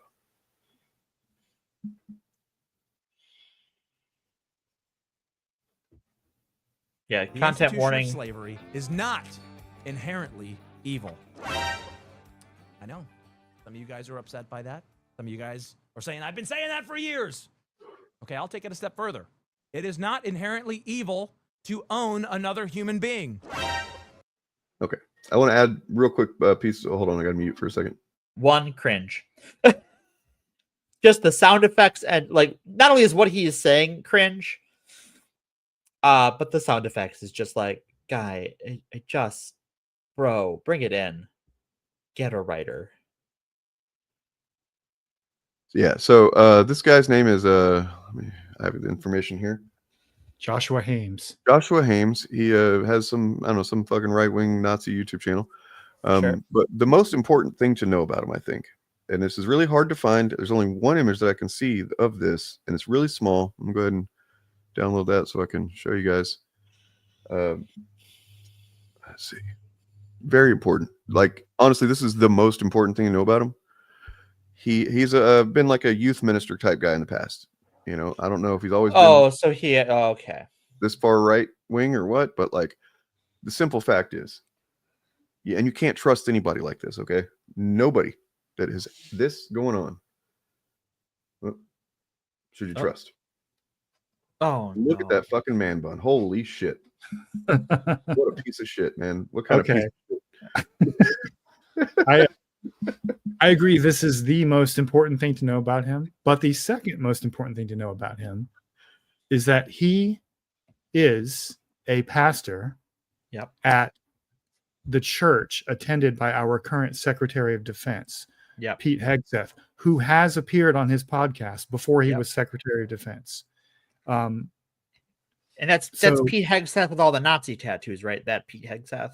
The Crusader tattoos. Excuse me. Crusader tattoos. Sure. Okay. Not, the one. Not Nazi. The Crusader tattoos that the Nazis appropriated to use as Nazi tattoos. Ma'am. Crusaders are not Nazis. Not only him. It's funny how many people just suddenly don't know who this guy is. It's kind of weird. Like, for instance, Dinesh D'Souza. I don't know who this guy is. And so Dinesh D'Souza appeared on his show. Yeah. Go back to that. Dinesh D'Souza was on Reformation Red Pill's YouTube channel September 30th, 18 days before this post. To say he doesn't know him, is a lie. You were on his channel a few weeks ago. Oops, must have a very forgettable fate. No, Dinesh D'Souza is just like the most lying liar of all lies, basically. And this is like the only person in Trump's orbit who actually paid any consequences, too. Yeah, well, he got pardoned, I believe, so. Yeah, probably. Yeah, he did. Trump hasn't found a villain that he wouldn't pardon. He's the propagandist I'm most familiar with his work because I kind of unintentionally, well, I mean, once I realized what it was, I sat through it. But like, so I remember back in 2012, I think it was. Yeah, it must have been. So prior to the 2012 election, I had a day where I was just like, had nothing going on, and I wanted to see two movies that were playing, but were going to be several hours apart. Sure. I was going to see two movies in one day. Oh, those were the old good days. But the movies were, when I think about it, it was X-Men First Class. So it was 2011. Sure. And Fast Five, I believe. And what was, I don't remember the second one, maybe Prometheus. But in between there, I just went ahead and kind of sat in some different theaters without paying. Kind of just hung around. And one of them was this documentary movie called 2016 Obama's America. Oh my God. Yeah. And it turns out it was Dinesh D'Souza. And the movie begins with him saying, Obama is, tells about his heritage, his ethnicity, what his father is or was or whatever. And he's like, and then he shows a comparison of Obama's arm and his arm. And he's like, I'm basically the same color as Barack Obama. So you know that what I'm about to say is not about racism or whatever. I'm like, this is the fucking thing I've ever seen. I can't believe this is on a big screen in a movie theater. Like, and every single head in there in the theater in front of me was just like gray topped. Anyway, so to bring it back to Joshua Hames, the video clip we just saw, I don't know how much Right Wing Watch shows in that clip. There's a few minutes of the video here, but it's all like right wing Christian Christian nationalism theology. That's what his podcast is, the Right. Reformation Red Pill. Well, yeah, and to give you some context as far as like where he falls in terms of like his version of Christian nationalism, he is to the right of the regime. Yeah.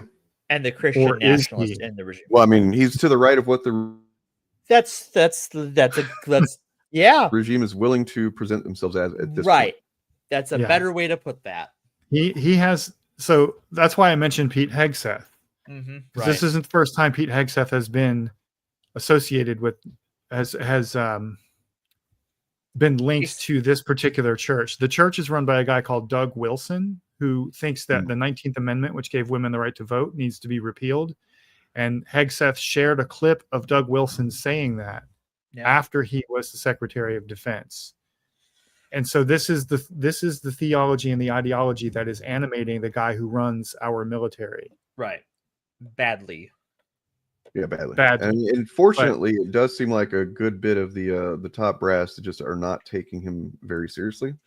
Why they're getting fired. Once again, I hate to be in a position where I'm like, hey, man, good job, generals of the military. Right. I don't want to cheer for you guys. But or good job. Maybe you should do something I cheer for you more in. Like, I don't know. When Hegseth puts you all in a room together. Put him against the wall. No. Sorry. Took it too far. And paintball him. Paintball, yes. Paintball. That's what I was. Yeah, thank you. I forgot to say that. That's what I meant. I know it. You know, you anyway. So what this guy is doing is normalizing the idea of bringing back slavery. And what he does in this whole video, I've watched this entire video and some reactions to it. And what he does in this video is argue that he basically argues the 19th century white slaveholder argument that being the state of owning a person is not sinful, and the institution of slavery in and of itself is not sinful, but the slave trade is evil because the Bible condemns man catchers to death. So as long as no one is being kidnapped, it's okay to own another person and and have an institutionalized slavery. And he also draws a false distinction between debt bondage and chattel slavery, which is not a distinction that appears in the Bible. Nope. And so what's weird, what he's suggesting by implication is that, look, I wouldn't expect any God-fearing Christian to ever actually, buy or like to sell someone into slavery to catch a man. That's ungodly. It's sinful. But hey, look, if they're out on the market, because, and if you think that's not possible, that they could normalize something like that, think about your cell phones. We all own one, but there's a good chance that at some point down the line, there was slave labor used to, or even child labor used to get the materials for that cell phone. So, I mean, we are in a position of doing something, benefiting from something we know, without knowing the facts of it, but we know it's a good chance that it is true, that we're exploiting people via slave labor, and we're still benefiting from it every single day. We glue our faces to it, we scroll it, and so you might be listening to on it, right? Like to bring it even closer to home than that, slavery actually is still legal in the United States in the 13th Amendment. It's just that you have to be incarcerated in prison to be forced to do labor. Well, sort of. It says that sort of slavery can be imposed as a punishment for crime. Right. So it's not Look, automatically it's not slavery because they will pay you. They will pay you 50 cents a day. So they're getting paid. Okay. No, legally that's not considered slavery. In other words, what I was saying is that that the state of being a prisoner does not automatically under the law make slavery legal. It just says the 13th Amendment says that slavery cannot be imposed except as a punishment for crime. Which I think sort of. And so that's sort of what he's trying to normalize. Right. He's trying to they're trying to bring back the idea that we've got this pool of labor here. We're kicking out all of the immigrant labor. We may as well use this slave population and or this prison population for slaves because we're not kidnapping them. They're already in prison. They've already Right. served, they're already in trouble anyway. We're not going to their country and stealing them. We're not taking them from their families by force. They're just sitting there wasting our resources. We might as well put them to work. You ever notice that all of the people that these days, it didn't used to be the case because they used to do a lot more open anti-black racism and stuff. But nowadays, it seems like what they figured out is as long as we just make it people that the average person doesn't see on a regular basis, yep, we can dehumanize the fuck out of them. Oh yeah. So you get, trans people, which are barely not even 1% of the population. You get prisoners, you get immigrants being it just so happens all these people that you don't ever see. Also Antifa, they're evil. They're bad. Same. Yeah. Yeah. So Jay, let me clarify. Let me clarify, Jay, that the argument he's making is not that slaves can be your property, but you can't sell them. You can sell slaves and you can buy slaves from other people. It's just that you cannot take slaves of free people. Yeah, you cannot go to another country and kidnap people and bring them to your country and make them your slaves if they're already in your country and they're already. For those that aren't aware, the original cops of America, the original police forces, were slave catchers. So, but that's different because they were slaves that had already been captured and then they got out. And it's like we can't allow that. We got to create some kind of force to chase them down. So, yeah. And what I found weird about the whole video of Joshua Hames is like he brings on a guest. He has a monologue. You guys, I didn't know how much we should watch. I didn't want to platform. Oh, we shouldn't watch. We shouldn't watch anymore. Yeah, we've seen what you need to see. Everything else is just that's what excuse making. I will say, like the thing he says, because this touches back to what one of you mentioned something before. I forget who about Christianity. But the very next thing he says after the clip you just played is that Bible believing Christians should be able to confidently affirm everything I just said. Yeah. And yet through the rest of the video, you can tell that he knows slavery is wrong and he believes slavery is wrong. It kind of just comes through, and his guest that he brings on. So they're engaging in this weird cope where you can tell that they, like all of us, know that slavery is wrong. And they know that the Bible is wrong on this issue, but they can't bring themselves to accept that because they are part of this weird right-wing cult of, so-called Bible believing Christians. So what they're doing instead is trying to rationalize a practice that they say they don't ever want to see it practiced. They say we're not advocating for bringing back the slave trade. The slave trade is gone and us white Christians abolished it. Aren't we great? But if it were to come back, it wouldn't necessarily be sinful. Yeah, you got to ask yourself, what is the point of talking about it then? Yeah. What is the point of saying what he's saying about it? Right. It's hedging, right? It's this classic. We see this with every other issue, right? It's this like we see this with all the right wingers, especially before it became back in vogue to hate gay people so much. But like I don't have a problem with gay marriage, but I don't want the government to endorse it. I don't want to see it in books. I don't want to see it on TV, right? It's like, well, you are saying two unrelated things. Those two things don't exist in the same reality. Because if you were fine with it, then none of those things would bother you. So you're not fine with it. So what this pastor is saying is that slavery is fine.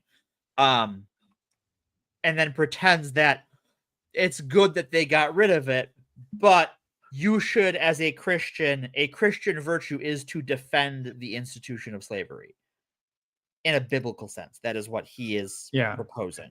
He doesn't, I would say based on what I saw, he doesn't quite go that far. He comes up to the edge. What he says is that if hypothetically we were to find a way to bring back the slave trade that didn't involve kidnapping people from other countries, Christians should not necessarily object to that. Right. We're better off without it. Yeah. We're better off without it. But if it were to come back, would it really be that bad? That's where he's kind of at. That's where, so he's not outright advocating for bringing back the slave trade. He's just like, as Shivani said in chat, laying the groundwork. Right. They're testing the waters to see what talking points are going to stick. And they will so like the workshop question to it. ask people like this is, like, I was listening to this and I was like, okay, how much do you cost, buddy? Right. What's the? Yeah. What about, how can I get, how I'm much no can I get spring for? chicken anymore. I could use some help around the yard. You know, you look Right. young and you know, you're a strapping young buck. How much do you cost? Right. I don't know. And then you will quickly find that they are imagining themselves as the one with the whip and not the one Yes. in the chains. I When they can't talk believe about this. I can't believe that. That's such a shock to me. But just so anybody knows, that's, you know, any government official, anything's watching and like, hey, these people are being anti-Christian. We are not being anti-Christian. I actually think that there's another Christian who I greatly admire, who I believe this guy should maybe meet. And that is Daredevil. Here is in the official next season of the show costume, which looked pretty fucking Right, awesome. the black costume. That is a sick costume. That's awesome. That is not where I thought you were going to go with this, though. But well played, sir. Well Tell me played. later. But yeah, I think they should just like let Daredevil meet that guy, be in a room with him for a little bit, maybe. You know what I'm saying? They'd probably get along. I have a sneaking suspicion that Matt there would have some things to say about slavery. Yeah, it'd be a little bit more red on that costume, probably. Anyway, yeah, I just wanted to do a quick palate cleanser after all those. We talked about. Yeah, all it's the kind of work. heavy. Also, all of the Channel Awesome movies have higher review ratings on IMDb than Rogue Elements by Critical Drinker. Rouge Elements. Okay.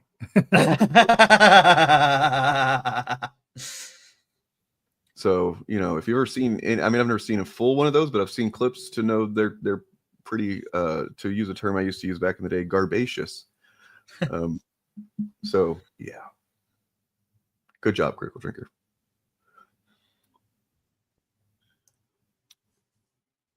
Yeah, that's true. He is evil like that. Or, you know. Well, yeah, and I the day we're already seeing this with, like, you know, how itchy some of the evangelicals have gotten around Mormons lately since the Charlie Kirk killing. Yeah. I mean, there was a Mormon attack right after that. Yeah. Or was that before? It was after, yeah. It was after. It was right after, yeah, a couple weeks. They're going to get itchy about the Catholics, too. They're going to get itchy about the Catholics, too, especially with how the Pope is. Yeah. Especially because it's an American Pope, right? Like, We hadn't discussed that. I mean, I don't know if we'll see if it becomes more of an issue or something, but basically they what was it, the DEI thing they got rid of? Opus Dei? Yeah, Opus DEI. Opus DEI. Yeah, Opus DEI. That's I'm going to look into that more. Thank you for reminding me, because it looks like they're not really doing away with it. They're kind of like, so yeah, they're breaking it up into different organizations, so it's not really going to go away. They're not kicking any of them out of the church or anything like that. Right. No one excommunicated over this. What I think what it was, if I'm recalling correctly, because it's been a few weeks I've looked at it, is that Opus Dei was actually kind of two organizations, a lay organization and the church organization. And they are making the lay organization change their name and have different people who aren't the church people, and kind of separating those two a little more. So we'll see. I believe he's Chicago. Yeah, he's from Chicago. So it's not doing, hey, he's Pope in here. It's more like duh Pope. Duh Pope. Duh Pope. But fine, you know what? I will say this about Pope Leo. I appreciate that we have a Pope who finally understands what a good hot dog is. And a good deep dish pizza. You guys know who Andrew Wilson is? I do know who Andrew Wilson is. On Friday, but I mean, I want to show the shorter version because it's funnier. On Friday, I showed this is not from any kind of recent thing that I'm aware of, but apparently he has some kind of stupid debate show where he seems to almost exclusively bring on women to debate, quote unquote debate. One clip I saw the other day was of a woman trying to add context to something that he had said, and him just kind of talking over her until the point. Well, basically, she needed to take a break for some health issue that she has. Sure. And he was like, fucking just wouldn't shut up and was steamrolling her because of that, and blah blah. And it's like she ended up leaving. Of course, he's talking shit. He's a big piece of shit. If you used to watch Vosh back in the day, he was somebody that Vosh debated once. And he recently debated John Fugelsang. I should watch that. Here he is. And a lot of what he debates, by the way, is feminism being garbage and bad, and that women need men, and men can do things women can't do, and so on. Here he is opening a pickle jar. I'm supposed to open the pickle jar?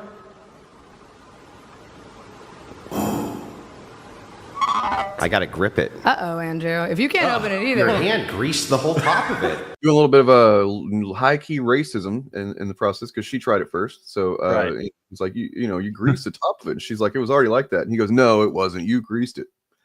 Wow. This must be an old clip because he doesn't look like this anymore. Literally slippery. Sorry, I'm supposed to open the pickle jar? Another opportunity. Skillish. Grab me a paper towel so I can dry the top of it off. You're the big, strong man. There you go. Come on. I can't grip the fucker. Like, I gotta have a way to grip it. I gotta grip it. Try it. You fucker. Beautiful. Just beta. Beta. These people are never. Beta male, not an alpha male. By the way, Adam Freeland, I guess, recently went on. I forgot the guy existed still, but went on Jesse Lee Peterson's show. And was like, Adam Freeland is one of the other guys that was in Come Town along with Stavros and I guess I forget the other guy's name. But he does this interview show now that's kind of chaotic, but he does a pretty good job. And he went on there and Jesse Lee Peterson's like asking the stupid Jesse Lee Peterson questions like, so do you think it's okay to laugh at Jewish jokes if you're not Jewish? And he's like, I don't know, what do you mean by that? What is a Jewish joke? And he's like, he wouldn't say anything. He wouldn't answer it at first. He's like, well, do you think it's okay to laugh? And he's like, no, tell me. I want to hear from you, man. What is a Jewish joke? And he finally goes, oh, Jews like money. Adam Friedman was just like, oh, but there's no punchline. There's no setup. It's just, he's like, okay, it's just a stereotype. He goes, Jews got big nose. And he's like, oh, okay. It's just like letting him fucking expose himself. It's fucking hilarious. I've seen that clip, I think. It rings a bell. J.K. Rowling. Yeah. It's an old clip, but it checks out. It's an older clip, but it checks out. Like, I don't know. What did he serve his purpose and now they're done with him? Is he just probably, yeah. Okay. Because I don't see him bandied about. Of course, he was caught like doing, I guess, some gay stuff or whatever, doing some gay stuff. Yeah. You know what's weird is that they get caught doing pedonomicon shit. Mm-hmm. They're all fine with that. They get caught doing gay stuff right the fuck out. Yep. Just, I think Jesse Lee Peterson got caught doing gay stuff. That's what I'm saying. He got caught. Yeah, that's what I'm saying. Is they got rid of it. They cut him off because he got caught doing gay stuff. He was sexually harassing men, I believe is what it was. Yeah. See, that's Andrew Wilson. If that man had been a 12-year-old boy, they'd be fine. They'd have been like, you know what? Well, you know what? Actually, because of the fact that he's a black guy, there's also that standard that they that's might true. not be cool with you because of that. It would depend on because they have a but weird. You know what I mean? I think the thing with Jesse Lee Peterson was because he just was such a meme.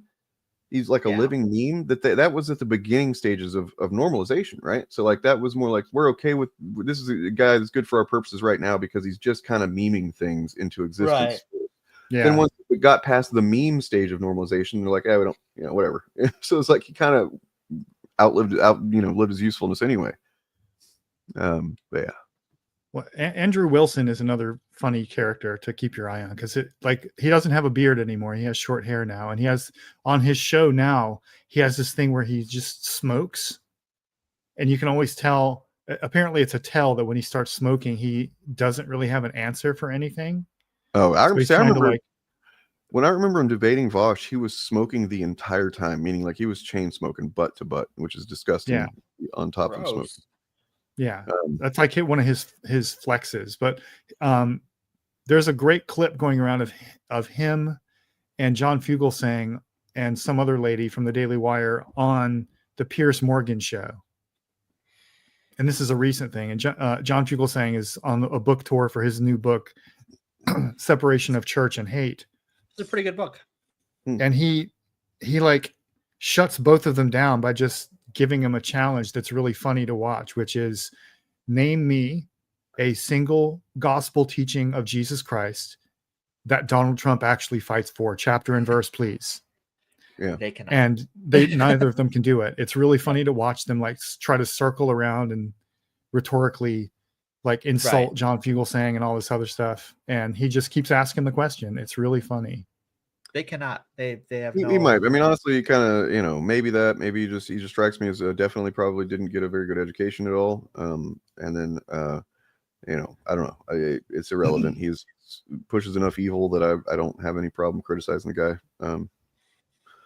But he doesn't have a very large platform. It seems like anymore. Not anymore. So No, it's been taken over by Nick Fuentes. Nick Fuentes got his audience. yeah, we're gonna have to geez, do this next week, I think, because Okay. it's more of a discussion than as we have time for. I'm gonna have to be done here soon. Before we do that, though, I wanted to address a couple of Chud things. First of all,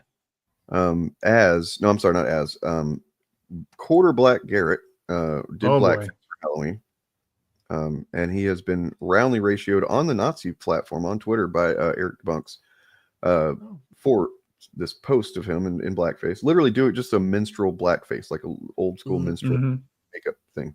Like it's full Sambo. He went full Sambo. It's disgusting. And as if anybody wasn't aware of this, the reason why he calls himself Quarter Black Garrett, he claims he is a quarter black. Maybe he is, maybe he's not. But the reason he calls himself that is, as is seen in the replies of that post, where he just uses as an excuse to be racist. Sure, of course. Yeah.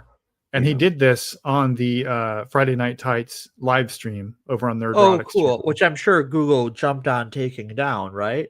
Sure. Of course, as well as the host, Erotic, did this. Yeah.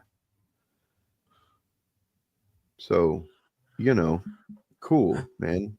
And once again, this is how these people are grifters as well as racist. Is it like, yeah, it's done in such a way that what his excuse is for not being offensive if you accused him of anything. He'd be like, no, I'm just wearing his makeup or whatever. And it's like, okay, man, yeah.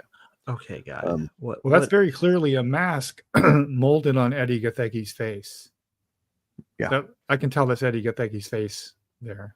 Seems like it. But yeah, so this is a then Nerdrotic the wig as well. Is also, the wig kind of says a lot too. Yeah, I was going to say this is Nerdrotic doing blackface without doing blackface. Right. Mm-hmm. This is a benefit of the doubt blackface. It's store-bought. And it's like, man, you guys gotta wait. You did the benefit of the doubt thing, and you got so used to it, I guess, that you don't realize that you don't have to do that anymore. You can just be openly racist now. Yeah. Do you have an image of a Quarter Black Garrett? I don't have that. Just to show people. Oh, I can grab it. Because now watch, this stream is going to get demonetized showing things from their stream. Maybe. I don't think so, but just to show that they're actually still being deranged about Charlie Kirk as well, is real quick. Cool. So here is a post of some math teachers at some school somewhere, and they're all wearing this bloody. It's not really, but this is how a shirt's made. Bloody shirt that says "Problem solved," and they're like, "Oh my God, they're doing this, because of Charlie Kirk. Clearly, obviously, that's why they're doing it, because they're stuck in their algorithm silo, so they think everything's about Charlie Kirk." It's a physics experiment. However, it's one of these situations. Oh my God, it's even worse than that. I actually love this metaphor because it's a fake target. You put yourself there yourself. But yeah, the thing is, they've been doing this for years, and they responded to it and said, "Hey, look, we did this last year," which, believe it or not, was before Charlie Kirk died. Yeah, so it turns out about Charlie Kirk. The joke being that math is hard. That's really all the shirt is. Math is super hard, and for Halloween they go, we'll be a little edgy with it, say that we had to spill some blood to solve some math problems. Yeah, and didn't they do the same thing last year? Yeah, they've done a few years. And the shirt is also listed as being for sale since way prior to Charlie Kirk's death. Has nothing to do with Charlie Kirk, and So this is them doxing, trying to, or at least using public information to target math teachers in some school who tell the same dumb joke every year for Halloween. Yep, these are just teachers trying to make their school life a little bit more fun, and probably the kids thought it was funny. I think it's a high school, so I'm certain that's high school kids love that shit. Yeah. It's dumb. They'll laugh at it. I think it's cringe, but they'll get their giggle out of it. Here's the shirt, which has been listed for quite some time. Mm-hmm. Let's see, it's cringe to us because we know they did it last year, but the new students don't. To them, it's a fresh joke. So it's just like stand-ups tell the same joke on tour everywhere they go. Right. That audience only hears it once, at least in theory. The groupie hears it every time, and by the end of it, he's sick of it. I mean, I hope SK. Never mind, I'm not going to make any comments. I don't want to do that. But yeah, other than that, Remind me here's who SK is. I'll tell you about him later. Yeah, he's not. Okay. You know, he's No one of consequence. generally he's on the side that we would prefer people to be on, but you know, and yeah, he's Okay, I know who he is now. come Yeah. at me over some weird shit before. So Eric July. Oh boy. Entertainment is in a very interesting place right now. Out of convenience, many industries went all in on digital distribution. But with the rise of AI and the increasing volatility of digital platforms and unreliability, I'm seeing more and more independent creators shift toward physical products, and understandably so. I just watched a video where musicians said he wouldn't release his next album or any streaming service. That mindset is becoming more common. You mean the way things have been for the longest time, and now like people are recognizing? I don't know. I don't know what he's saying here, but I don't know if he's like trying to preface changing to a physical Rippaverse thing, which, you know, I don't think you, I mean, I'm sorry. He's wouldn't know what he's doing. Sorry. What he's doing is trying to say that he's ahead of the curve by only releasing social media. Okay. And then at the bottom, I just want to say real quick, at the bottom, he says something interesting. He says, most people are starting to understand that a smaller, loyal customer base is far more sustainable than going after the lowest common denominator. This is a market adjustment. And it's like, oh, so he's suggesting he's been doing it right, I guess. Is that what it is? Okay. Because when you look at his community, I just want to point this out. I've pointed out before, but like, man, he's got one guy holding it down. The one guy in the Discord and the yeah, I'm going to the Reddit. Braxcast right here up the top, man. Go Braxcast. Let's share that out. Go Braxcast. Fucking holding it down. What a guy. And Braxcast. Braxcast. Does Braxcast cover anything else? No, just strictly Rippaverse stuff. Yeah. Okay. Wow. He's got a fan. I'm happy for him. Like, and then, you know, it's well. Oops. Wow. Disappointment. So yeah, I guess with the Eric July, like, okay, sure, all right, cool. That's just my reaction. It's just like, all right, yeah, you in some ways, yes, you were ahead of the like, boy, if we just have digital distribution, our stuff has less value. And yeah, okay, sure, cool. Keep doing what you're doing, bro. Have fun. I don't care. Point out that this is absolutely the fucking like one of the death blows to Eric July that I'm so happy to see it all the time now. Amazing. Oh yeah, it's everywhere. Like I don't think a post goes by somewhere without this coming up. So good. Anyway, yeah, Braxcast. I'm holding the line. Where's everybody at? Come on, guys. Come on. Come be on my show. Eric's like, no, okay. Everyone else went home. Because if he does that on the Showcast before, if you know Eric debunks is like, why doesn't he ever like go on that guy's? He's like, because then he would highlight the fact that there's just one, there's just the one guy, and that nobody's watching it. Anyway, sorry, Bob, were you gonna say something? I was gonna say what you just said. No. Yeah, I think I'm gonna pop this one up, but I think so by not putting his shit in stores, so yeah, it's not.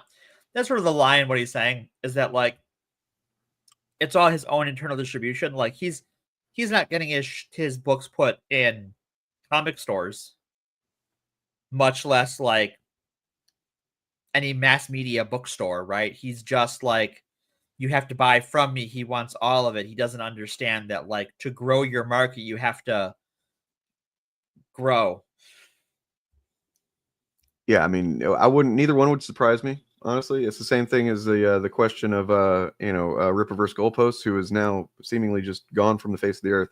Weird how like that it's hard guy to just don't know which views does honestly. How many views does Braxcast get? Oh, not that many, like a couple dozen maybe. I think I can check real quick. Wow. Yeah, but this post is a month old. Nobody's taking it down or anything. So that one, this is a dead ass.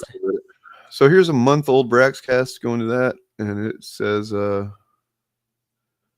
it's a 36-minute, 52 view podcast. Wow. Good for him. You know, holding it down, man. Honestly.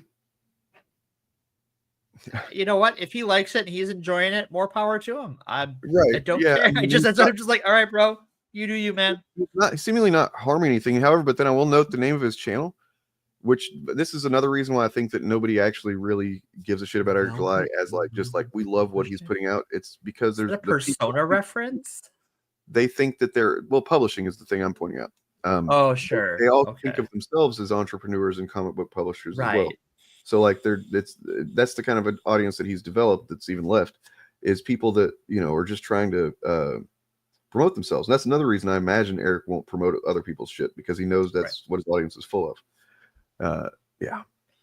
Well, you know what they could do is they could come together and work together and like push their stuff together as a company and then share resources to grow what they're, because they all seem to want to do the same thing. So if they, you know, unless they were some sort of weird like snake oil salesman who was trying to like sell a bunch of shit that isn't real or worth anything, and they don't want to compete with other people doing that, then you would want to keep your businesses separate because that guy also selling fake shit is fake. But if you all wanted to make indie comics together, you would come together and pool your resources and then do that. Huh, weird. Well, I mean, I hate to... Never mind, I'm not even going to mention that guy. Forget it. Yeah, let's not. Yeah, they should just merge with Geeks and Gamers, right? Oh like, my God. The Rippaverse can be the comic book arm of their propaganda wing, and then they can all just cover their shit all the time.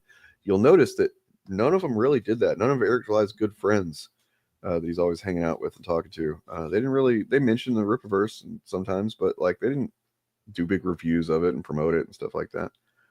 Well, part of that is probably because it's not very good. Yeah. Because like it's entirely like, you know, we talked about it before. There are writers and artists and creators who are right wing, who do good creative work. That's just not Eric July. And that's fine. Like I can't write a comic book either. Yeah. I've mentioned that in a couple of my videos too, how like specifically with regard to the upcoming Pendragon Cycle show. Yeah. But Eric July is making the same mistake that Ben Shapiro is making, which is where he mistakenly believes that it's not possible for people with conservative political or religious beliefs to flourish in the already existing entertainment ecosystem. And that simply isn't true. If you make good stuff and you put it where people already go to find new stuff, it will find an audience. I mean, if you want like the example, oh, go ahead. The example I always use is the TV show The Chosen, which is, the last time I checked, one of, if not the most streamed television show in the entire world. It's a TV drama about the apostles as they follow Jesus around the Holy Land. Wonder how and that Jesus story is not the main character, etc., etc. But so I have the guy that makes makes that show is a politically conservative evangelical Christian, but the show itself is really good, and it's made with a cast and crew of people who have not had to make a loyalty pledge to his political or religious ideology. They're just people who are good at their jobs, and he has a distribution deal with Amazon and many other platforming things. So as a result of making a quality product that people like to watch and putting it where people already go to find new stuff, they have launched an entire cinematic universe around this guy's show. Right. And Daily Wire and Eric July could, if they had real talent, do the same thing. But the problem is they don't have any talent. Right. And so even they have to create this fiction in their head that they're being locked out for their beliefs and not for their lack of talent. Yeah. Even things that are, and this is sort of I want to set a bar here, because like I think The Chosen is a good like high bar. A low bar, look at all the propaganda shows, right? Yeah. There's so many cop shows, and those are inherently conservative. Yeah. The And production there's company that makes NCIS and that whole family of shows is run by a conservative Republican. Yeah. And that's not like high art. It's not the quality of art that I would say the Chosen is, but like it's that's the minimum bar, right? Is that like you can get that high, you can do that sort of like photocopier cop show, because they're all kind of the same show with the same stories over and over again. And that works well for your syndicated TV all the time for decades. You can't hit that bar. is the and look at all the problem. the conservative celebrities like Sly Stallone, Chris Pratt, Clint Eastwood. I mean, Mel Gibson, whatever you think of him personally, actually is a pretty talented director. They work within the system that already exists, and they're doing fine. Yeah. And part of it is you can be conservative without being a weirdo. Yeah. Well, you can you can be a weirdo in Hollywood too. That's true. Yeah. You used to be able to be that. Now, in order to be a conservative, you have to be MAGA. Well, I think to be welcome in the conservative movement, you have to be MAGA. But I think Sly Stallone is MAGA. At least he is now. Mel Gibson is MAGA. Chris Pratt. Sly Stallone's pretty private. Like he doesn't really, put himself out there much. Chris Pratt is almost certainly MAGA, but they're also talented people, right? And they know how to finesse the system that already exists to be successful at what they want to do. I've got an update here on that T-shirt thing just now. Oh, okay. I was not aware of. Have you guys heard the story and seen the pictures of these math teachers wearing these bloody shirts that say "Problem Solved"? Well, a moron at Turning Point USA posted a tweet making the claim that these teachers were mocking the murder of Charlie Kirk. Without doing any research, all the right-wing buffoon grifters out there, like Riley Gaines, for example, Mike Lee, Benny Johnson, and even Ron DeSantis, the governor. Well, I mean, to be fair, the last Expendables movie bombed at the box office. So, I mean, it's not like that was a hot IP anyway. But oops, a little late. Yeah. Of Florida, were retweeting this and attacking these teachers and doxing them. Well, long story short, it turns out that these math teachers, the shirts that they were wearing were basically Halloween costumes, the same costumes that they wore last year. There's evidence of that with pictures everywhere. It had absolutely zero and nothing to do with Charlie Kirk. And what makes this situation even worse, and I talk about this on my radio show every day, is that they never retract and they never apologize. Riley Gaines' tweet is still up. Benny Johnson's tweet is still up. I mean, I would never expect Riley Gaines to fucking apologize for being wrong or lying or anything. Jesus Christ, I mean, she's not even the 5th place best liar. That's what I was going to say. I was going to say there's about 5 people in line ahead of her that she's waiting for them to apologize. On that one. We're all on the same brainwave there. Ron DeSantis' tweet still up. Did they apologize? Did they say, gosh, this was misinformation. I got it wrong. I'm so sorry. I shouldn't have rushed to judgment. No, they keep it up. Okay, maybe this is a little bit, I don't know, it's 4 minutes. I was thinking we hit the point. Update, but they did it with the terrorist attack in New Orleans. They do it every single time. And they never retract. They never apologize. The governor of Florida is doxing these teachers. This is not funny. They're putting all these teachers at risk. Let me tell you something. I hope every single one of I will say that, using the term doxing willy-nilly like this is not the best idea because it does, I mean, of course, it's already basically a dead word the way that Chuds have used it, but it's not doxing. I mean, the information is public, but what it is it's putting a target on people for sure. I would say that, like, to me, it's like we're within the fringes of what I consider acceptable use, where you have a public figure. We don't have a good word for when a group of public figures targets a group of non-public figures who have publicly available information to spread misinformation about them. Yeah, it's so telling doxing has people who become to that. dox. Yeah. All right. Well, I gotta get going out of here. I did want to. I haven't listened to this yet, but apparently it's like a song called "The Big Scary Radical Left Agenda." Oh, cool.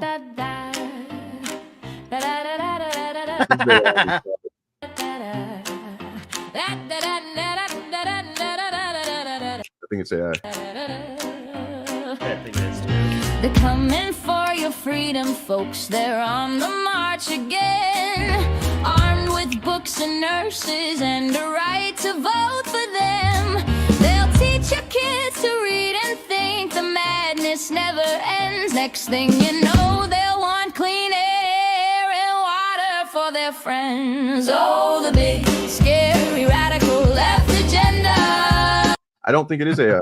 I think it's definitely got some computer enhancement going on with might be AI voice type thing, but like it's not written by AI because, as I found listening to various AI songs that are uploaded, AI doesn't do crescendos very well or at all. Oh. It doesn't know, because that's a human feeling to go to know when you're writing a song and go, I should build up right here, and AI just doesn't do that. That's good to know. 'Cause I was worried about this channel. This is the channel The Resistance, right? Yeah. I was worried about them for that reason. So that's good to know. Lock your doors, it's education they'll send ya.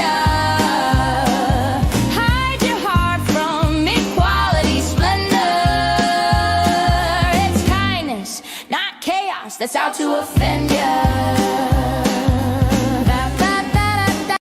All right. Probably should listen to that before I decided to show it. But yeah, that's our show. We did all the things. Did all the things. Except for Nick Fuentes, but you know, we don't want to do Nick Fuentes anyways. He's gross. Yeah, the nobody does. Literally nobody does. Except for I guess that cat boy that one time. But that's another Destiny, show. Apparently. And Destiny apparently. Oh god. Well, I mean, from what I've seen, apparently Destiny expresses regret for you know, ever doing the period of content that he did with Nick Fuentes, because he thought that, you know, same thing as what old Alec Gunter has been making a mistake about. He thought he could just, like, I don't know, figure out some bridge between, you know, normal people and fascism, which you know, historically just doesn't work, man. Doesn't work. Yeah, I appreciate their optimism. I don't have much other than that. You can't be, you know, fascists don't have real friends. I've got a song about that, and I was thinking about getting everybody to maybe be part of it. I don't know how to do that exactly, except maybe I don't know. Put this a version of the song out as it is, and let people hear the hook, and then get people to send in themselves just kind of singing the hook. Sure. You know, so it could be like me with friends singing a song. Aw, that's cute. But yeah, I have friends, guys. I really do. I really have friends. They don't live near me or anything. They live in Canada. But I think most of us live. I mean, some of us live. You know, Wisconsin's kind of. We wish we were Canada some days. Yeah. So, and also just as an update, I did not release my album on Halloween because, surprise, it was not finished because it's just me working on it. And apparently you can't put out a hard deadline like that when you're the only person working on something and you got a family and stuff. Yeah. I've been told the best strategy is to have the work almost like done, 95% done or completely done before you give a firm date. If I gave myself a deadline, that I would focus on it more. It seemed like, honestly, the more I focused on it, the more things came up that didn't allow me to focus on it. I know that feeling. So yeah, yeah. Probably next week we'll be doing maybe we'll talk about Nick Fuentes if he's lucky. Bastard.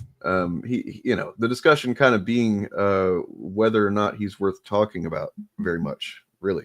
Well, I think the discussion is more of like, what does it mean that this machine, that this right-wing machine, has put him back into a position worth talking about? Yeah. Well, we'll cover that next time. Oh man, we don't want to start a whole discussion. Like, this is a fun one to go out on. You remember Sweet Baby Inc. and the guy that started that Sweet Baby Inc. A detected website or whatever? Do I have to? Yeah, because his name was Cabrutus. And one of the things we found out about him, one, is that he had not played any of the games that he decided were woke. Sure, of course, yeah. Two, he did a video where he went to Japan to talk to people about the Assassin's Creed game that had a black guy in it. Oh, I remember this, yeah. And literally no Japanese person would even give him, like, he was baiting them really hard on, like, just say it's bad or something. Like, none of them would do it. They were like, oh, it sounds pretty cool. You know, because he's like a folk hero there, right? Like, that's like a mythological. He was a real person, but there's a real mythology around him there. And then but recently he did another one. He just admits here that he's triggered by women's voices and stuff because of his mom or something like that. You know, it reminds me of my ex-girlfriends. Sometimes my mom even yelling at me. What is he referring to? Something in a game about a woman's voice or something. I don't remember exactly the context, but a game and a military shooter, when he hears a woman, basically, it completely kills the version. It reminds me of my mom. It's probably a female CO voice, yeah, like giving you orders. Yeah, giving him orders. You know what? if the games are gonna bother you that much, brother, here's what my suggestion is: save the money from the games and get a fucking therapist. Yeah. Hey, don't fucking put that curse on me. Come on now, Jay. Shit. Oh damn. Well, no. Jay is actually giving you a blessing. Okay, look. No, let me walk through it. Let me walk through it. Okay. What that means is that you're not going to come out with this album, because HBO is going to buy the license rights for the album for someone else to do a cover for a soundtrack for one of their shows. So you can just 7 of the these are royalties for completed. that.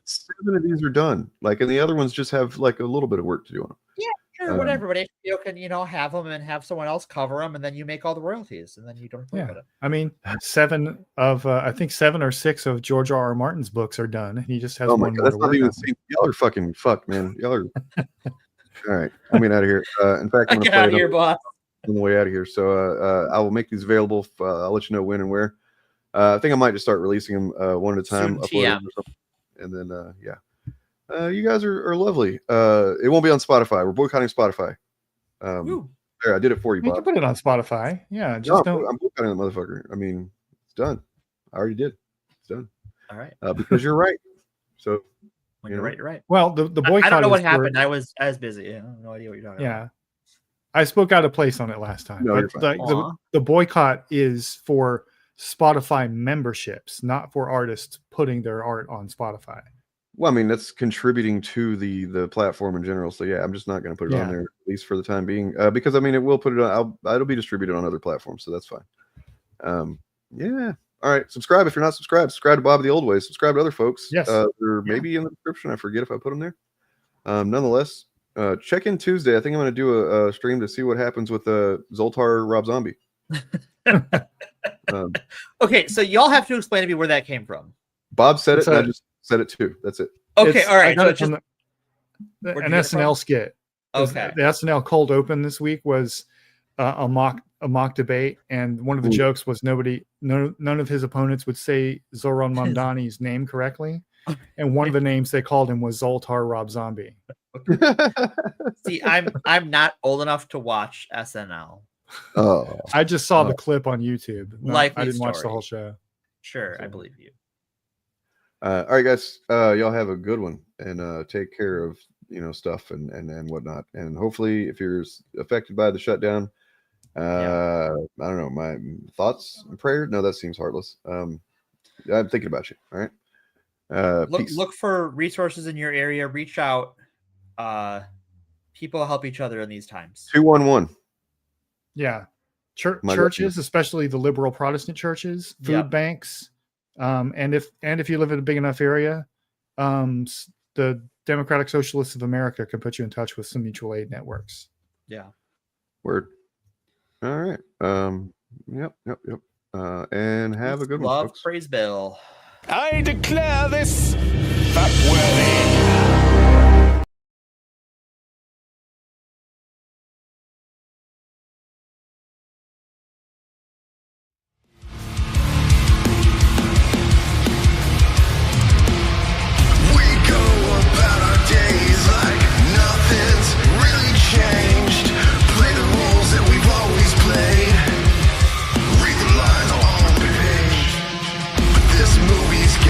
Strange, heavy-handed.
stop, because if they're going after 3-year-olds, you think you're all fucking safe?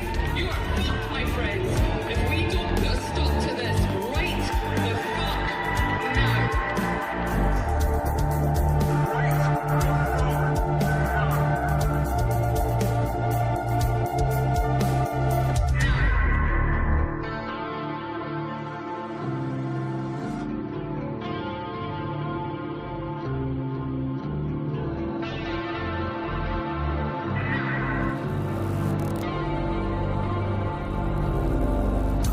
Behold the serpent,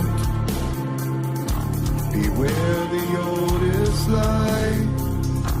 Begrudge our brother for existing on the wrong side of an imaginary line.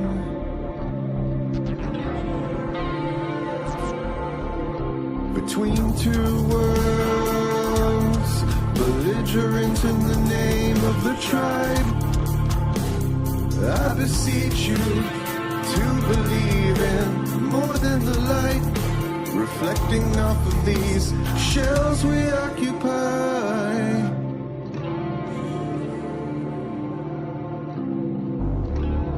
Because the truth is, we're all the same beneath the surface.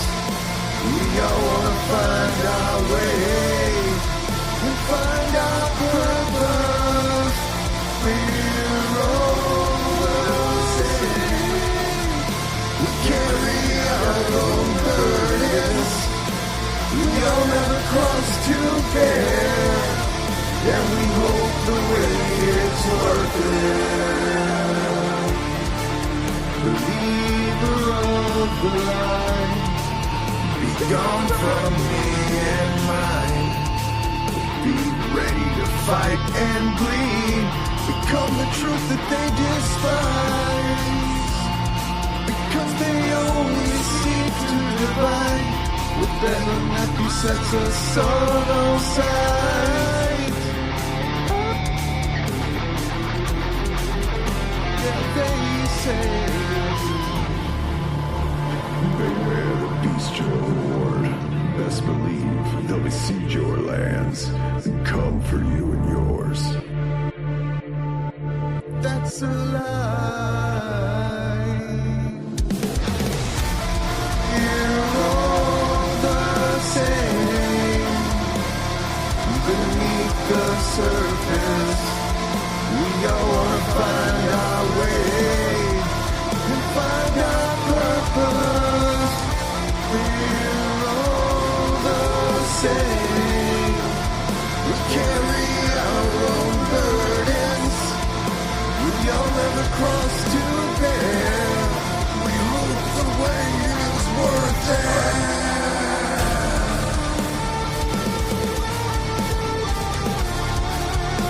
Gone from me and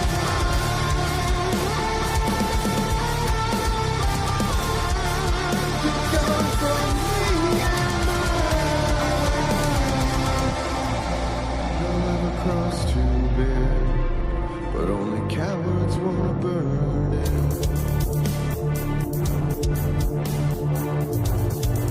Only cowards wanna burn it. We all never cross to bear, but only cowards wanna burn it.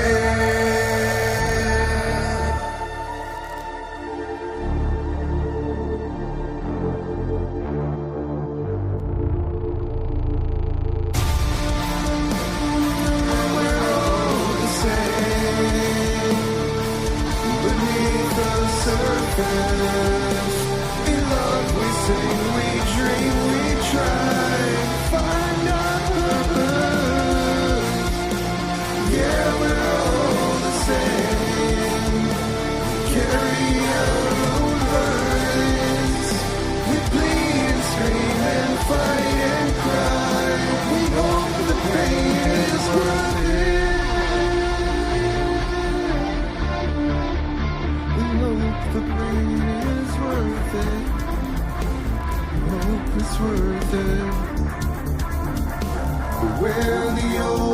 slide.